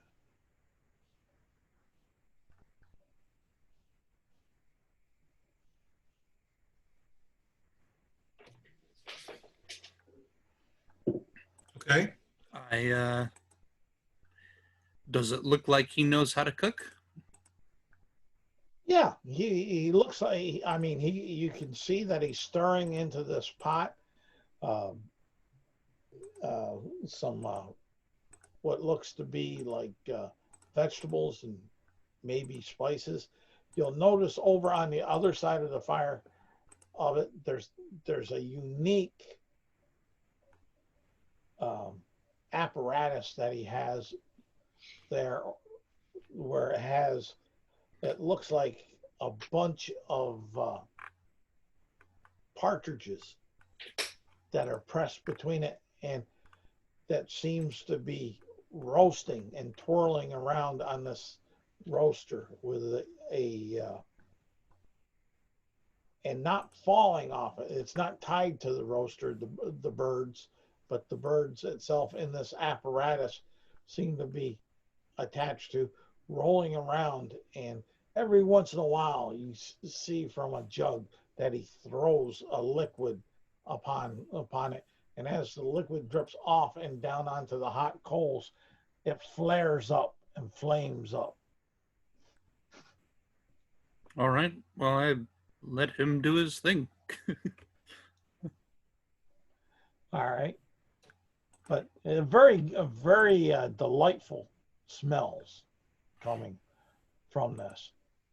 I shall approach the goblin.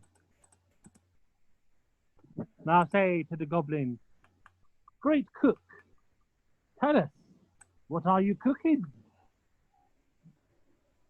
Well, if you're not careful there, old demonic one, it may be you. You stumble and fall in my fire and mess up my meal for these hungry caravanners.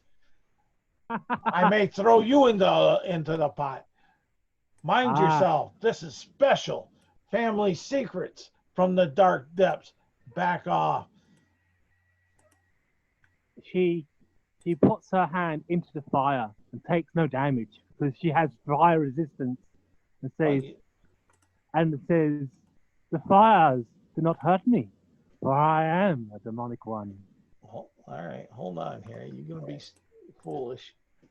It's magical fire. As far as that, let me see here. Let me get rid of that and get that. Roll that. One. Yeah, you take 1 point of damage. This fire seems rather hot. These coals are. With your fire resistance, you take half of the two. Yes. Yeah. So that's one. Yeah, I don't mind.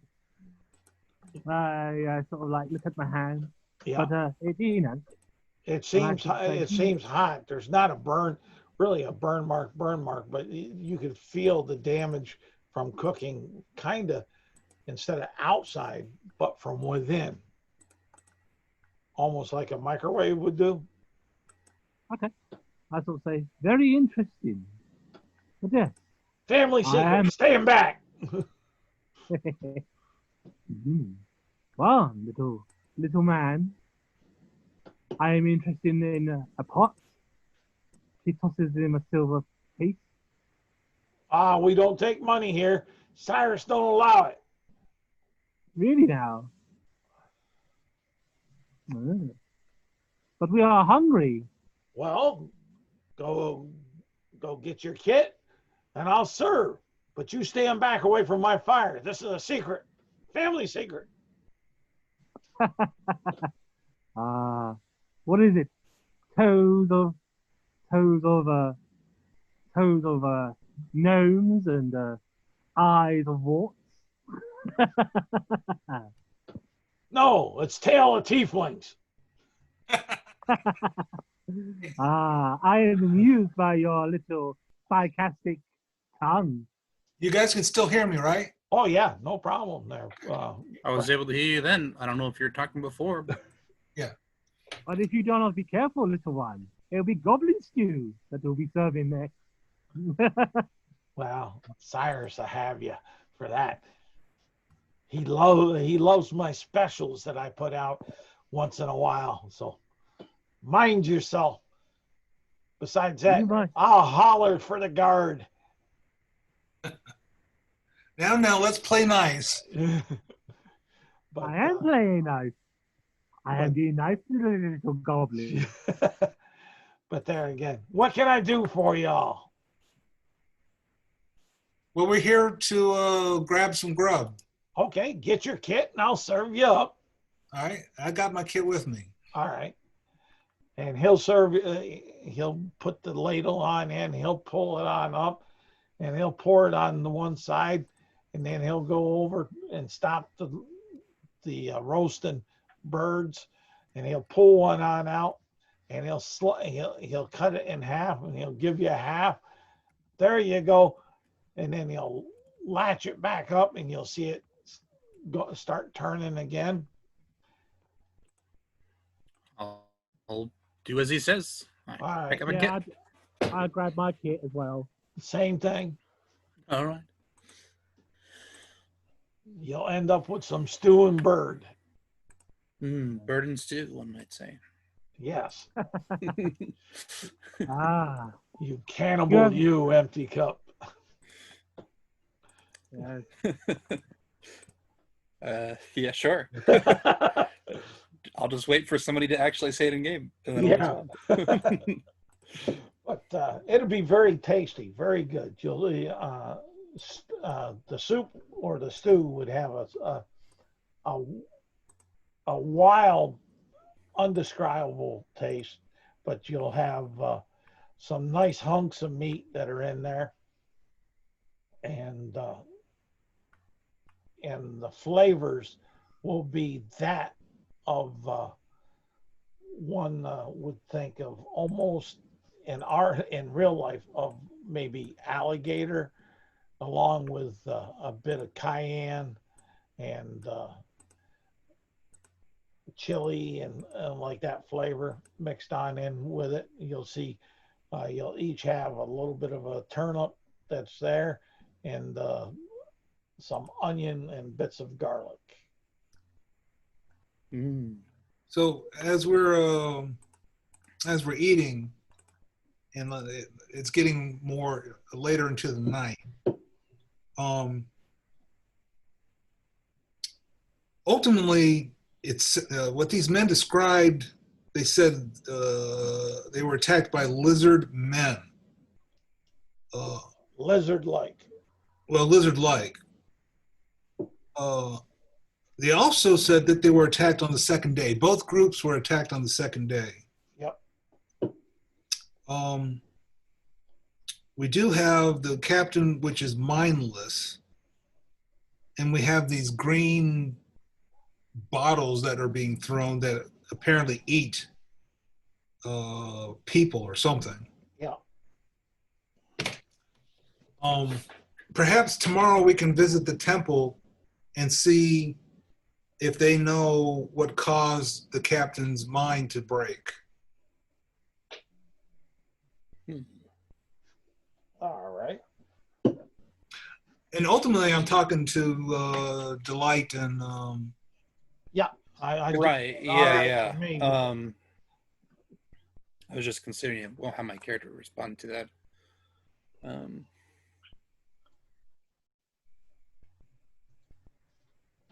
Yeah.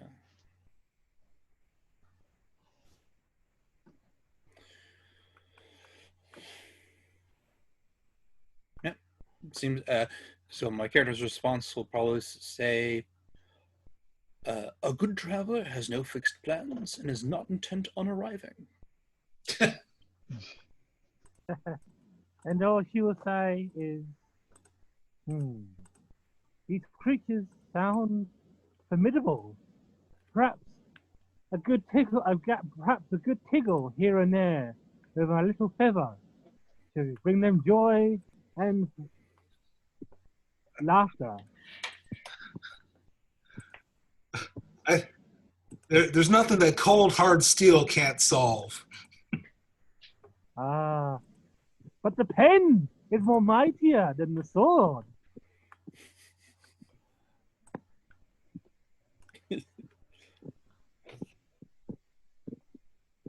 Man, I wish I had a pen right now.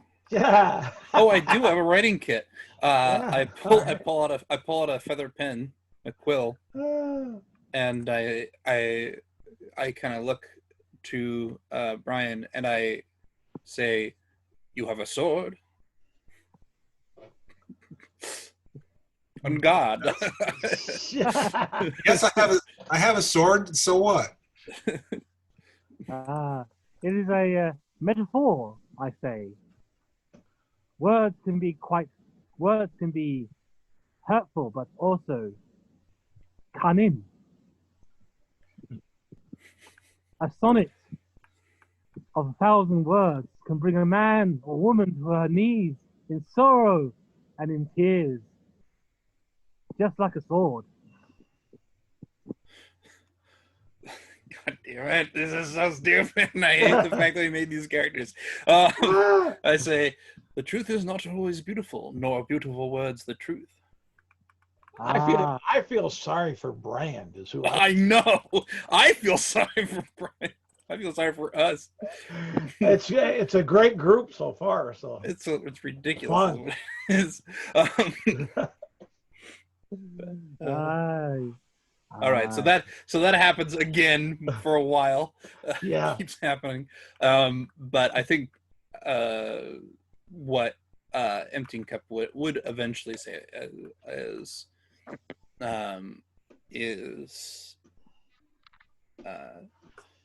our job was to find what was causing this. Yet it seems that there are a lot of people who have matching descriptions of what happened. It seems to me that we need to find out why these things are attacking, or need to stop them from attacking in the future, which is a much harder job than we were originally asked to do. I agree. Ultimately stopping the problem is the solution. We know more than what we did when we first arrived here. But ultimately there's a couple things I'd like to look into before we report back to Cyrus. One of those things, if we can, like I said, go to the temple and see if they know what happened to the guy's mind. And the second thing is what this green liquid is in this thrown container. Charles? Yes. Is there a check I could make to know what it is based on what they described? Nature check. All right. I'm going to roll a 1. Or you can, hold on before you do that, or you can use nature or arcana would be appropriate, either one. Well, I have nature, so I'll take that. Okay. And I rolled a 14 total. Okay. It's not quite, but it's so close. What I'll do is, you think it's, you've heard of a slime out there that can be found in certain old ruins and below the ground that may match that description. That's very caustic on certain things.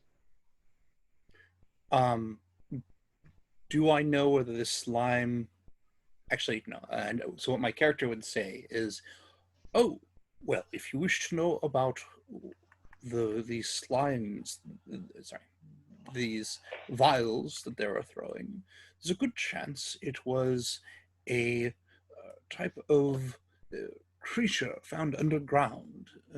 It secretes a kind of burning acid, like a lemon or something, but much more intense. Perhaps vomit. And it can move on its own, unusual creature, which means that it would probably be best if they were kept in their bottles, but I don't know how we would do that. So perhaps after we go to the temple, we might talk with Cyrus. He is a dwarf. Perhaps he knows more about these creatures than we would. Perhaps. It could be, or possibly he could direct. Right. Yep. But does that sound like a reasonable plan of action for tomorrow?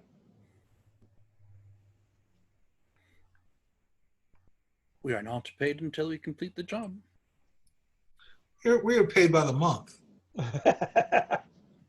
Ah. A man that was listening, Bran. That's why he was a commissioner. That's why it's the perfect. Oh, trust me. As a soldier, I know when payday is. Trust me. That's right. Yeah. I think it's yeah. I guess probably the best way to say this is well, actually, maybe here's a different way to this. What's your character's passive insight? I'm Or assuming it's insight modifier. well, I'm like 0. Okay. But it's not negative, which is the important thing. not I think you would catch that emptying cup is not that interested in the pay, which you probably caught before, but and is more interested in getting the job done than hemming and hawing. Whether your character decides that's okay or not is up to you, but at the very least, he seems patient. So, yeah. Okay. Yeah. So it's definitely up to you how you want it, how your character will react to that. But So perhaps when more people attend dinner tonight, Delilah, if you wish to make some coin, it might be a good time to ply your other trade. Oh, my other trade, How did you know of my other trade? you sang in the tavern. There are many more things I do than sing. For I am a little devil. I have many sins. She winks. like playing the lute. Oh yes, I like The most playing the evil of sins. Yes. Sorry, go ahead. Yes, I do like playing the lute, and I like the company of men and women. It is the way of the bard. Well, that's good information to know. I hope to get merry and have a good song and have a good time. Yes. And the evening will go along just fine. You'll enjoy the meal. There'll definitely be a fairly large crowd of people that come in and around. You'll have about 50 folks that are all caravan related one way or another. They're there. Right. The goblin will constantly be serving and doing things around the fire and such as that. Each of you, anyone with a passive perception above 15? Nope, not me. I'm off the roll mine. No, it's passive. No. Yeah, I got you, Brand. I got you, Emptying Cup. Delight, is your passive above 15? Let me see. My passive perception is 10 plus, no, it's 10. Okay. Basic 10. Okay. So none of you noticed this then. All right. That's what I just was needing, because none of you are looking for it. It's just something that you might notice and like that. So the evening goes on. Delight, are you entertaining? Yes, I'm going to entertain, and I shall sing a song. Okay. Once I had a woman that was so fair. Give me a performance check. Dang it! You cut me off again. I shall sing my songs one day. Well, I'm just trying to get the mechanic there. You can sing your song. Okay. We'll give you some time to do that. If you roll poorly, then you can purposely sing it badly. Yes. All right. Let's see. Oh, okay. I sing pretty badly. Okay. Now let me see how the crowd accepts it. Can I spend an inspiration to reroll? Yeah, of course you can. You know that. All right. Okay. 9. I got 14. Okay. They're not going to throw daggers or nothing at you, but you hear some snide remarks from one side to the other, somewhat talking about how they've heard dwarves sing a little bit better while they were dying on the field and such. That All right. how does such a thing get on in here to ruin our digestion? It's quiet ones, and then being that it's you said you got a 14, right? Yes. On some other parts is I've heard worse. Yeah. That So she's she's doing saying, okay.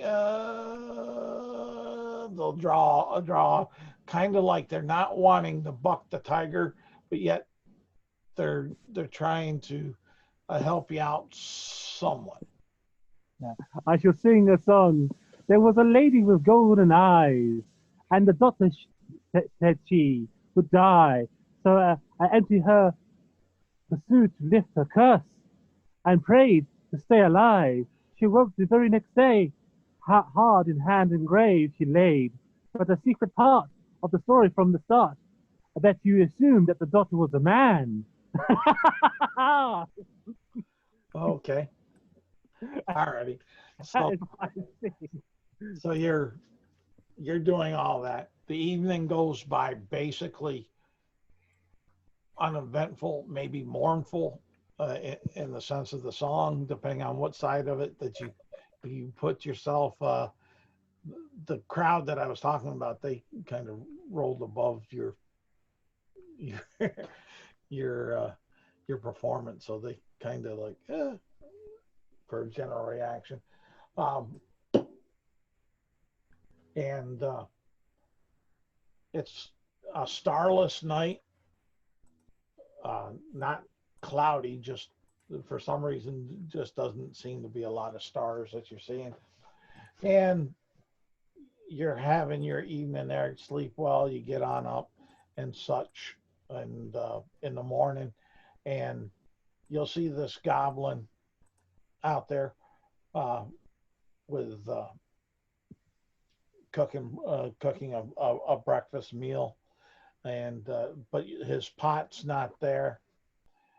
Just this apparatus that he was using, like the roast uh, that there, and there seems to be some meat in there that he's roasting, and there's a Dutch oven over there, over top of the coals that seem to be where he seems to be baking uh, some muffins or biscuits. So ultimately, going to have some breakfast, Okay. and after, well, actually, I'm going to ask the goblin what his name was again. And he's going to turn around and he'll say, Gil. Well, Gil, have you heard many of these caravan owners talk about the attacks? Well, yes, I have.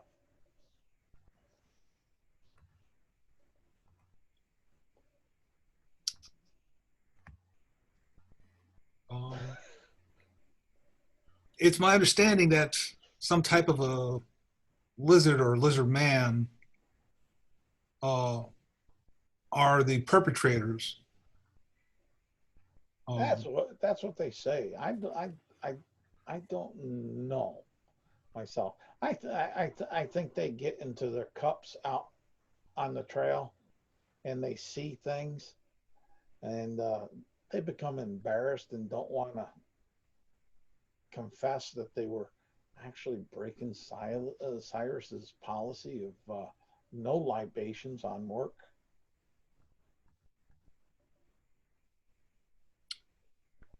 And what about this? Have you heard them describing this this green goo stuff? Well, they claim all kinds of fantastic stuff.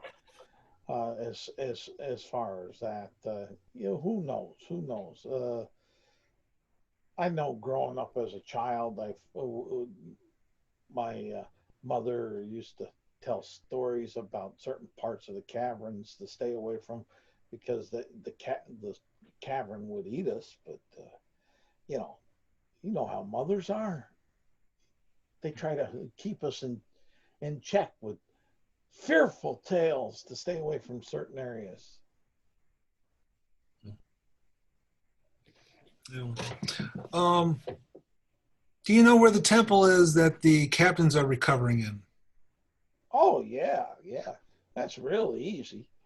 He'll say you just go down the end of the street and you look right in the big plaza there, that big building there. That's the temple of DuLin or DuLin. Right where I got the bouncing ball. Yes. Well, thank you.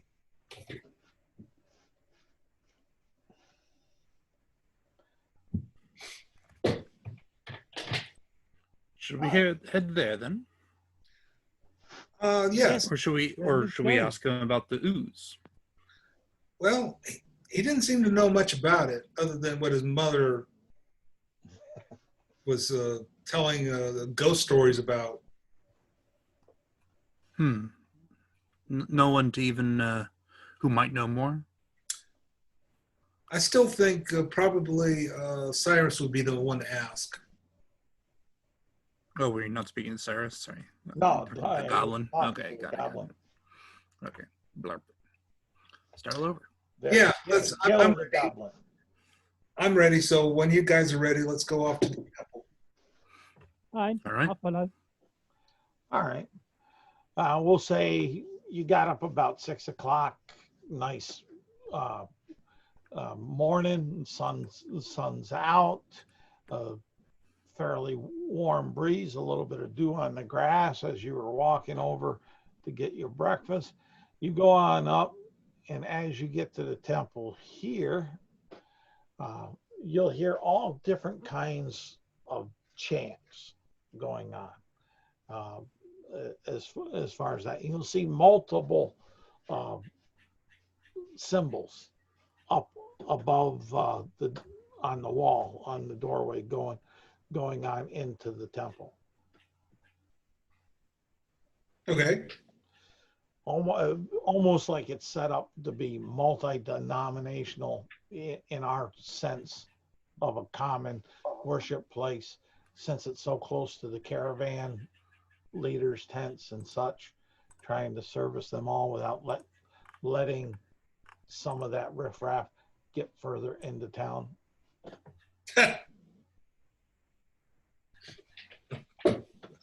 Well, walk on in. Okay. You'll go on in, you'll see clerics or acolytes of all sorts doing morning vespers, so to say. Not exactly that, but it is a thing that are bringing it to mind for most folks that are watching or listening. And there'll be a acolyte that will be towards the door and ask, "How may we help you?" Very hushed tones. Well, my name is Bran. Okay. This is my friend Delilah and Mr. Cup. Okay. And we're here investigating the attacks on the caravans. All right. We understand that one of the captains is under your care.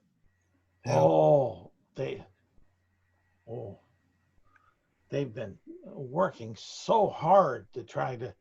He may be taken care of today. Depends. They rested up. The elder of our monastery here has rested on up, and he's going to try some ancient ritual to bring the caravan master and his son out of this darkness, to give them the sense and will. Would it be possible to talk to the elder or maybe partake in this ceremony? Yes, you can, as long as you're willing to obey the rites. Yeah. So who is the main guy who's doing the praying right now? Nobody, right? Well, there's like up ahead at the front. There's a robed individual that seems to be leading the chants. You got the acolyte like individual there that's Bran as talking to in whispered tones, and the acolyte is giving him the information that yes, you can join in on the ritual trying to bring the caravan captain and his son back out of this darkness, this loss of mind, and such. But you just have to follow the directions that are given, and not. And as he follows up, do not disturb the ceremony, no matter what you see. Okay. I can abide by those. As long as you tell me what the rules are, I can certainly follow them. And they'll run in the acolyte to run down Yeah. with the rules that you'll have to put on this robe here. You leave weapons over here. You have to be quiet, and when the mantra starts, just repeat the mantra as it's going, and then when the elder throws his hands out to his side, stop and be quiet. And that's about, he says, that's about it. Just follow directions. Okay. Use as directed. On a side note, I forgot to mention this to the fellow player characters. Yeah. During the night, my character does not sleep soundly. He's very restless. He mumbles, and he basically when he wakes up, he can be in a sweat. Just want to let you know that. Damn if it Okay. damn if it ain't PTSD. Matter of fact, it is. Matter of fact, I know the feeling. But yeah, hey, that's a great character representation for a soldier, though. So where is the soldier that they're praying to? Well, right now he's off into the caravan leader, and the son's off in a different room. But this is just up in the alcove as you're coming on in, where you can see the main chapel off to the right, with about 100 people there. With this, it'd be about the equivalent in the Catholic Church as a bishop leading them in their morning devotions that are there. All right. So is the soldier outside on his knees? What's You mean the caravan leader? Yeah. the caravan leader's in a different area. You don't see him at this moment. I'm assuming once we put on the robes, put down our weapons, that They lead us there, maybe? So who are they praying to? Are they praying to someone, or what are they doing? Are they like going around in a circle, someone, or is it someone in a circle? The bishop with the large crowd is praying to the goddess and going through different gods and goddesses there, trying to capture them all for the ones that showed up for the morning devotion. As far as this is a multi-denominational temple trying to service the primary gods of most the caravan followers and believers. After the acolyte explains the guidelines for being involved onto that, and you set your weapons on down, and he hands you the robe. You go on, he'll direct you down to a room off a hall that's on the left, and he'll say just quietly go on into the door, in through the doorway. All right. I do so. Okay. Fine. I'm going to take a 3-minute break. Yeah, out of game is what you're saying. yeah. Well, we can do a quick bio break or whatever needed. Yeah, sure. That's fine by me. Thanks, guys. Yep. Yeah. Hey, that's no problem. As far as like, that. you know, I'm like, so it's like you got person, you got the preacher or the person at the front, yeah, you know, chanting to all those, on the ground, yeah. Well, it's a open chapel, large open chapel. It'd be like down towards, if you see the bouncing ball, about half of this down that way of the building. It's like it'd be like for you, David, over in the UK, if I remember correctly, it'd be like going in the Westminster Hall, Mhm. where Fine. you have that big, high, lofty pillars going on up, the stonework, the Right. stained glass windows, and the altar So up in the one front. what I like to do, yeah, right, is I'm gonna sit right at the back, right, of this chapel, Okay. making sure that I can see everyone that is All doing right. all this praying, and Okay. basically one at a time, I shall point my finger at each of them, one at a time, every like couple of minutes, yeah, using my using my very slight whispers, and Okay. saying, "You have been healed. Go, go tell your preacher that God has healed you." Roll me a percentage dice. A percentage dice. So what am I rolling? Percentage. Okay, that's a D100, isn't it? Yep, D100. Basically, I want to give them like true belief in what they are doing, type thing. I understand. I understand the thematic that you're going to do. This is a mechanic to see just how well it ends up. 43. 43. Okay. Let's see here.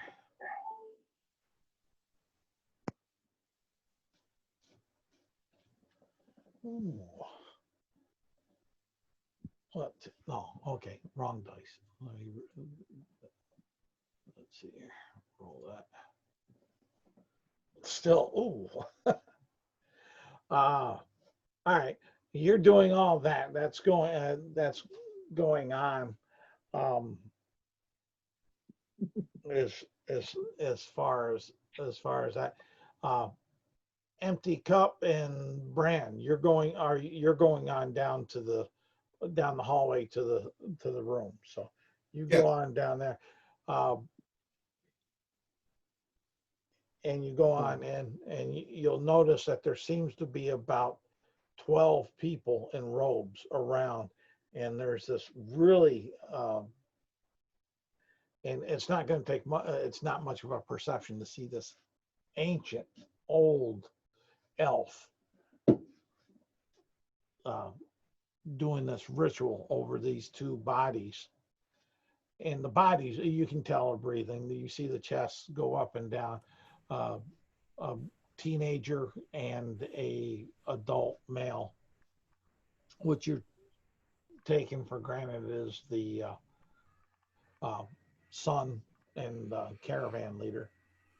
As far as that going on in, and you go on in and you get into your placement, and you see that going on. I'll jump on back to who is your deity? Mine? Delight. No, Delights. Who is my deity? Yes. I'm a bard. I don't follow any god yet. I'm not talking class wise. I'm talking. Do you have a deity you follow? If not, Yeah. Do you do? Is it or Asmodeus? not? It's because it's pertinent to the role. And I follow the god of whispers. Okay, let me get my. Let's see here. Where's my? or someone, or something like, you know, like sort of like a goddess that gives, you know, like a god or god that like to trick people, like Logi, Well, you know, like type thing. there's quite a few of them in Areawood. So let me see here. Let me get to.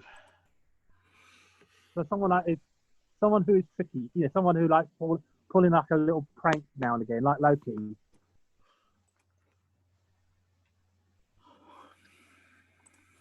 You know, like because Loki is like the god of the sea. You know, like because Loki is like the god of the sea and Mischief. trickery. You know, type thing. And mischief, yeah. So someone of that or something like that. Because I like causing mischief. I believe you. Well, yeah, well, we see this, but I want to get this going here. I'll research that. I'll come back to you. We'll jump over there and not to hold things up because we're coming down to a point where I'm going to have to tie it up so Empty Cup can get about what he has to do today, and we'll pick it up sometime a little later. It's just as simple as that. This is too easy. This actually, all this around here is a good tie point to get us to where we would need to be, but I want to blend this on up. But you see that you'll hear this mantra going on. Just think of a general mantra that like the Dalai Lama may be having up on top of in Tibet going on in the morning type of thing. I'm not trying to make fun of nobody or no religion, but it's just trying to relate to a real world out of this fantasy world. Let's see here. That's what you guys have going on there as far as that. So what are you doing? He said, try and pick up the mantra and be quiet and watch what happens. Okay. How about Empty Cup? Oh, we lost the light again. He must be having a heck of a day on his internet in the UK.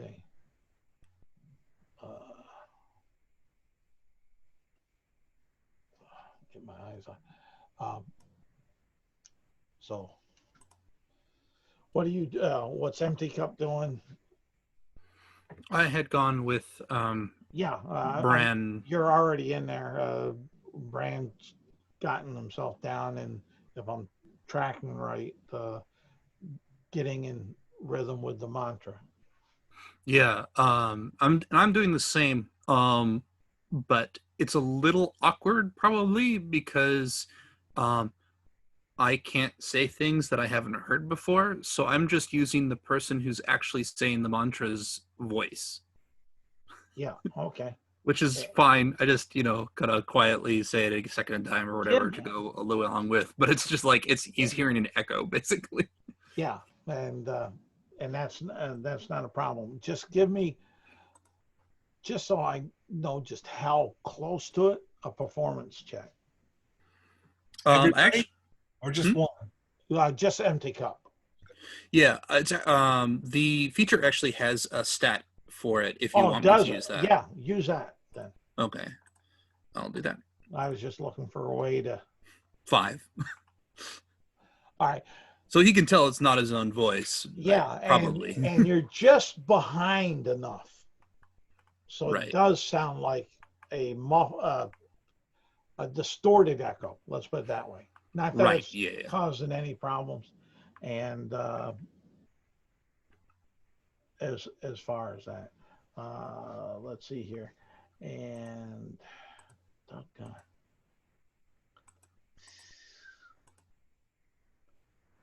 Trying to find a really fun god for delight that would work well, and that's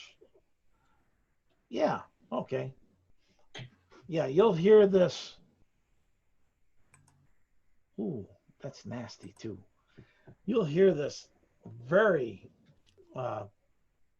good line, and then all of a sudden, the this ancient elf throws his hands on out to the side like described, and everybody quiets down and stops the mantra.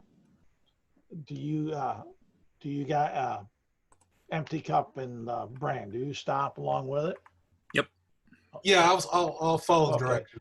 Then all of a sudden, out of the ceiling, you'll see this bright purple and white light shoot on down and hit the two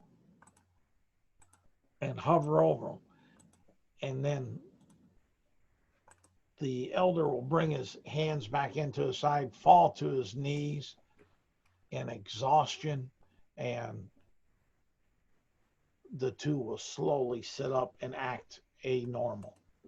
Now, with that going on, I'll jump over to our friendly little bard, and you'll hear this male voice jut down to you and say to you, daughter, I love the way that you like to play with these mortals' minds. You shall be mine. I am somewhat pleased with such devilness. Remember, you are a child of Sirik. And then you'll have in your mind a flash of a symbol of a white jawless skull on black and purple sunburst. Okay, she chuckles. Okay, there you go. Now you have a deity that is interested in you and such, and it give you something to research and find out who you just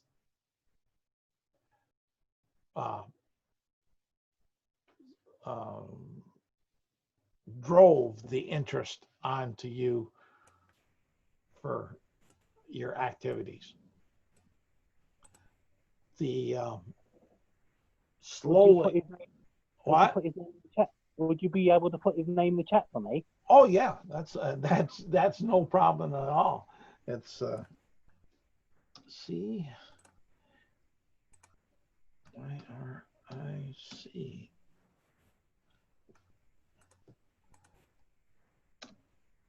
And the meta part of it, I'll give you.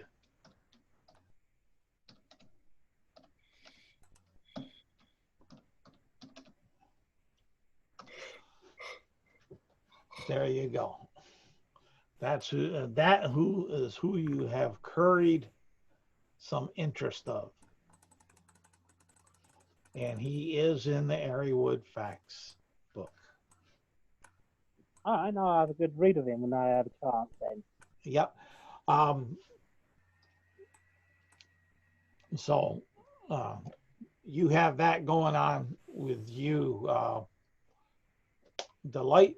Back to the other two, you see the boy and the son, the father sit on up, and they seem to be acting rightly, lively, akin to a norm. What, not knowing them, you wouldn't know what their norm is, but a standard cultural norm of someone.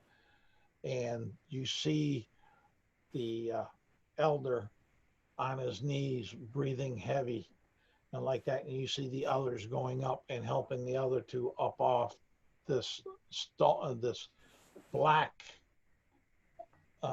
obsidian altar up off it. I'd like to approach the elder, maybe pull out my water skin and see if he's thirsty. He'll take it and he'll drink it on down. He's exhausted. It just there is a lot of power that went into casting this ritual for him. As he's drinking, and as some of the people are attending the tradesmen, I'm going to ask him if he knows what caused the mindlessness.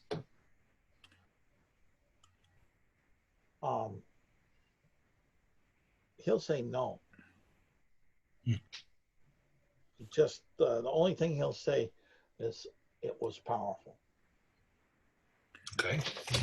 Of those people who are attending the tradesmen, Yep. my character will head over to them and ask them if they're all right, or attend to them similar to the priests, but Okay. also ask what happened. You know, what do they remember? And the words out of their mouths will be, "Where are we? Father, Son," respectively. Mm-hmm. And like that. And they will be, you will be well aware they are confused and bedazzled or befuddled by where they're at and how they got there and such. Right. As far as that. And about the only thing that you would kind of hear is them recount a very black, dark beam that hit them. Did they say beam? Yes, beam. The dark pinto bean. Sorry. No. Yes, BEAME, not BEEN. BEAM. Oh, I see. Beam. Got it. Not bean. Got it. As far as that. So I think this is about a good point. We'll place it here till we go again from there. That'll give you guys a chance. And I will go ahead and I'll stop the share. And I'll go ahead and I'll stop the live Facebook stream. And won't stop the recording because that gives us a little bit of something. You like it so far? Yes. Having fun? Okay. Yeah. Each of you will get, of course, one XP, and you'll be able to have a inspiration for your character there to use towards your next go and stuff. Any questions?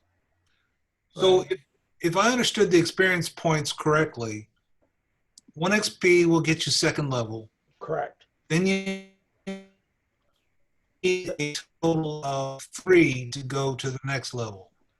Yeah, you were starting to break up a little bit there, Phil. But yeah, 3 XP to get up to the next one. The XP charts should be there in the. There. Okay. As far as that, so yeah, next time we pick it up, you guys will be second level. Okay. Right. As far as that, And for some clarification on that, because you know some people have some sense of how the D&D chart works versus, but maybe don't have on this one. Usually you only get 1 XP for a session. You can sometimes get 2 if it's a deadly session, which basically means that it's particularly difficult. yes. And if I'm not mistaken, the scaling is very similar to the standard chart on the D&D 5th edition thing. It's just the amount of it's no longer, 1,000 XP or 100 XP. It's Right. not that precise anymore. It's just It's kind of a culmination or a derivative, let's put it that way, of the D&D milestone. right. combined with an XP. So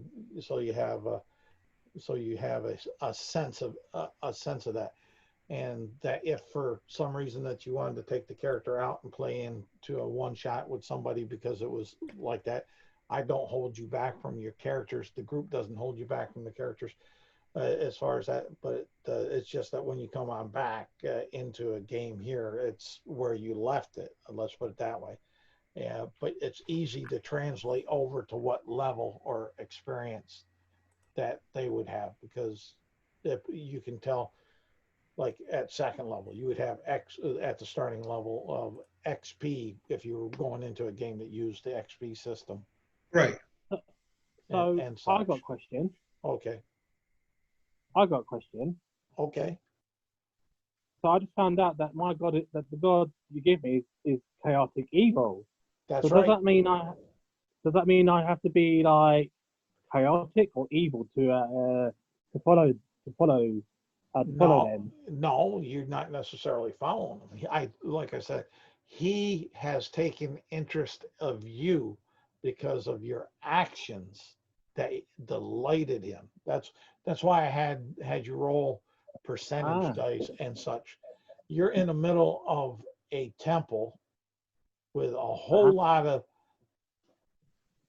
worshipers of one god or another, and you're placing suggestions, aka messages, in their head, and him being the god of lies and trickery, it did take him of notice because you were doing something in quite a high visibility, high end way, in the aspect of affecting a lot of people.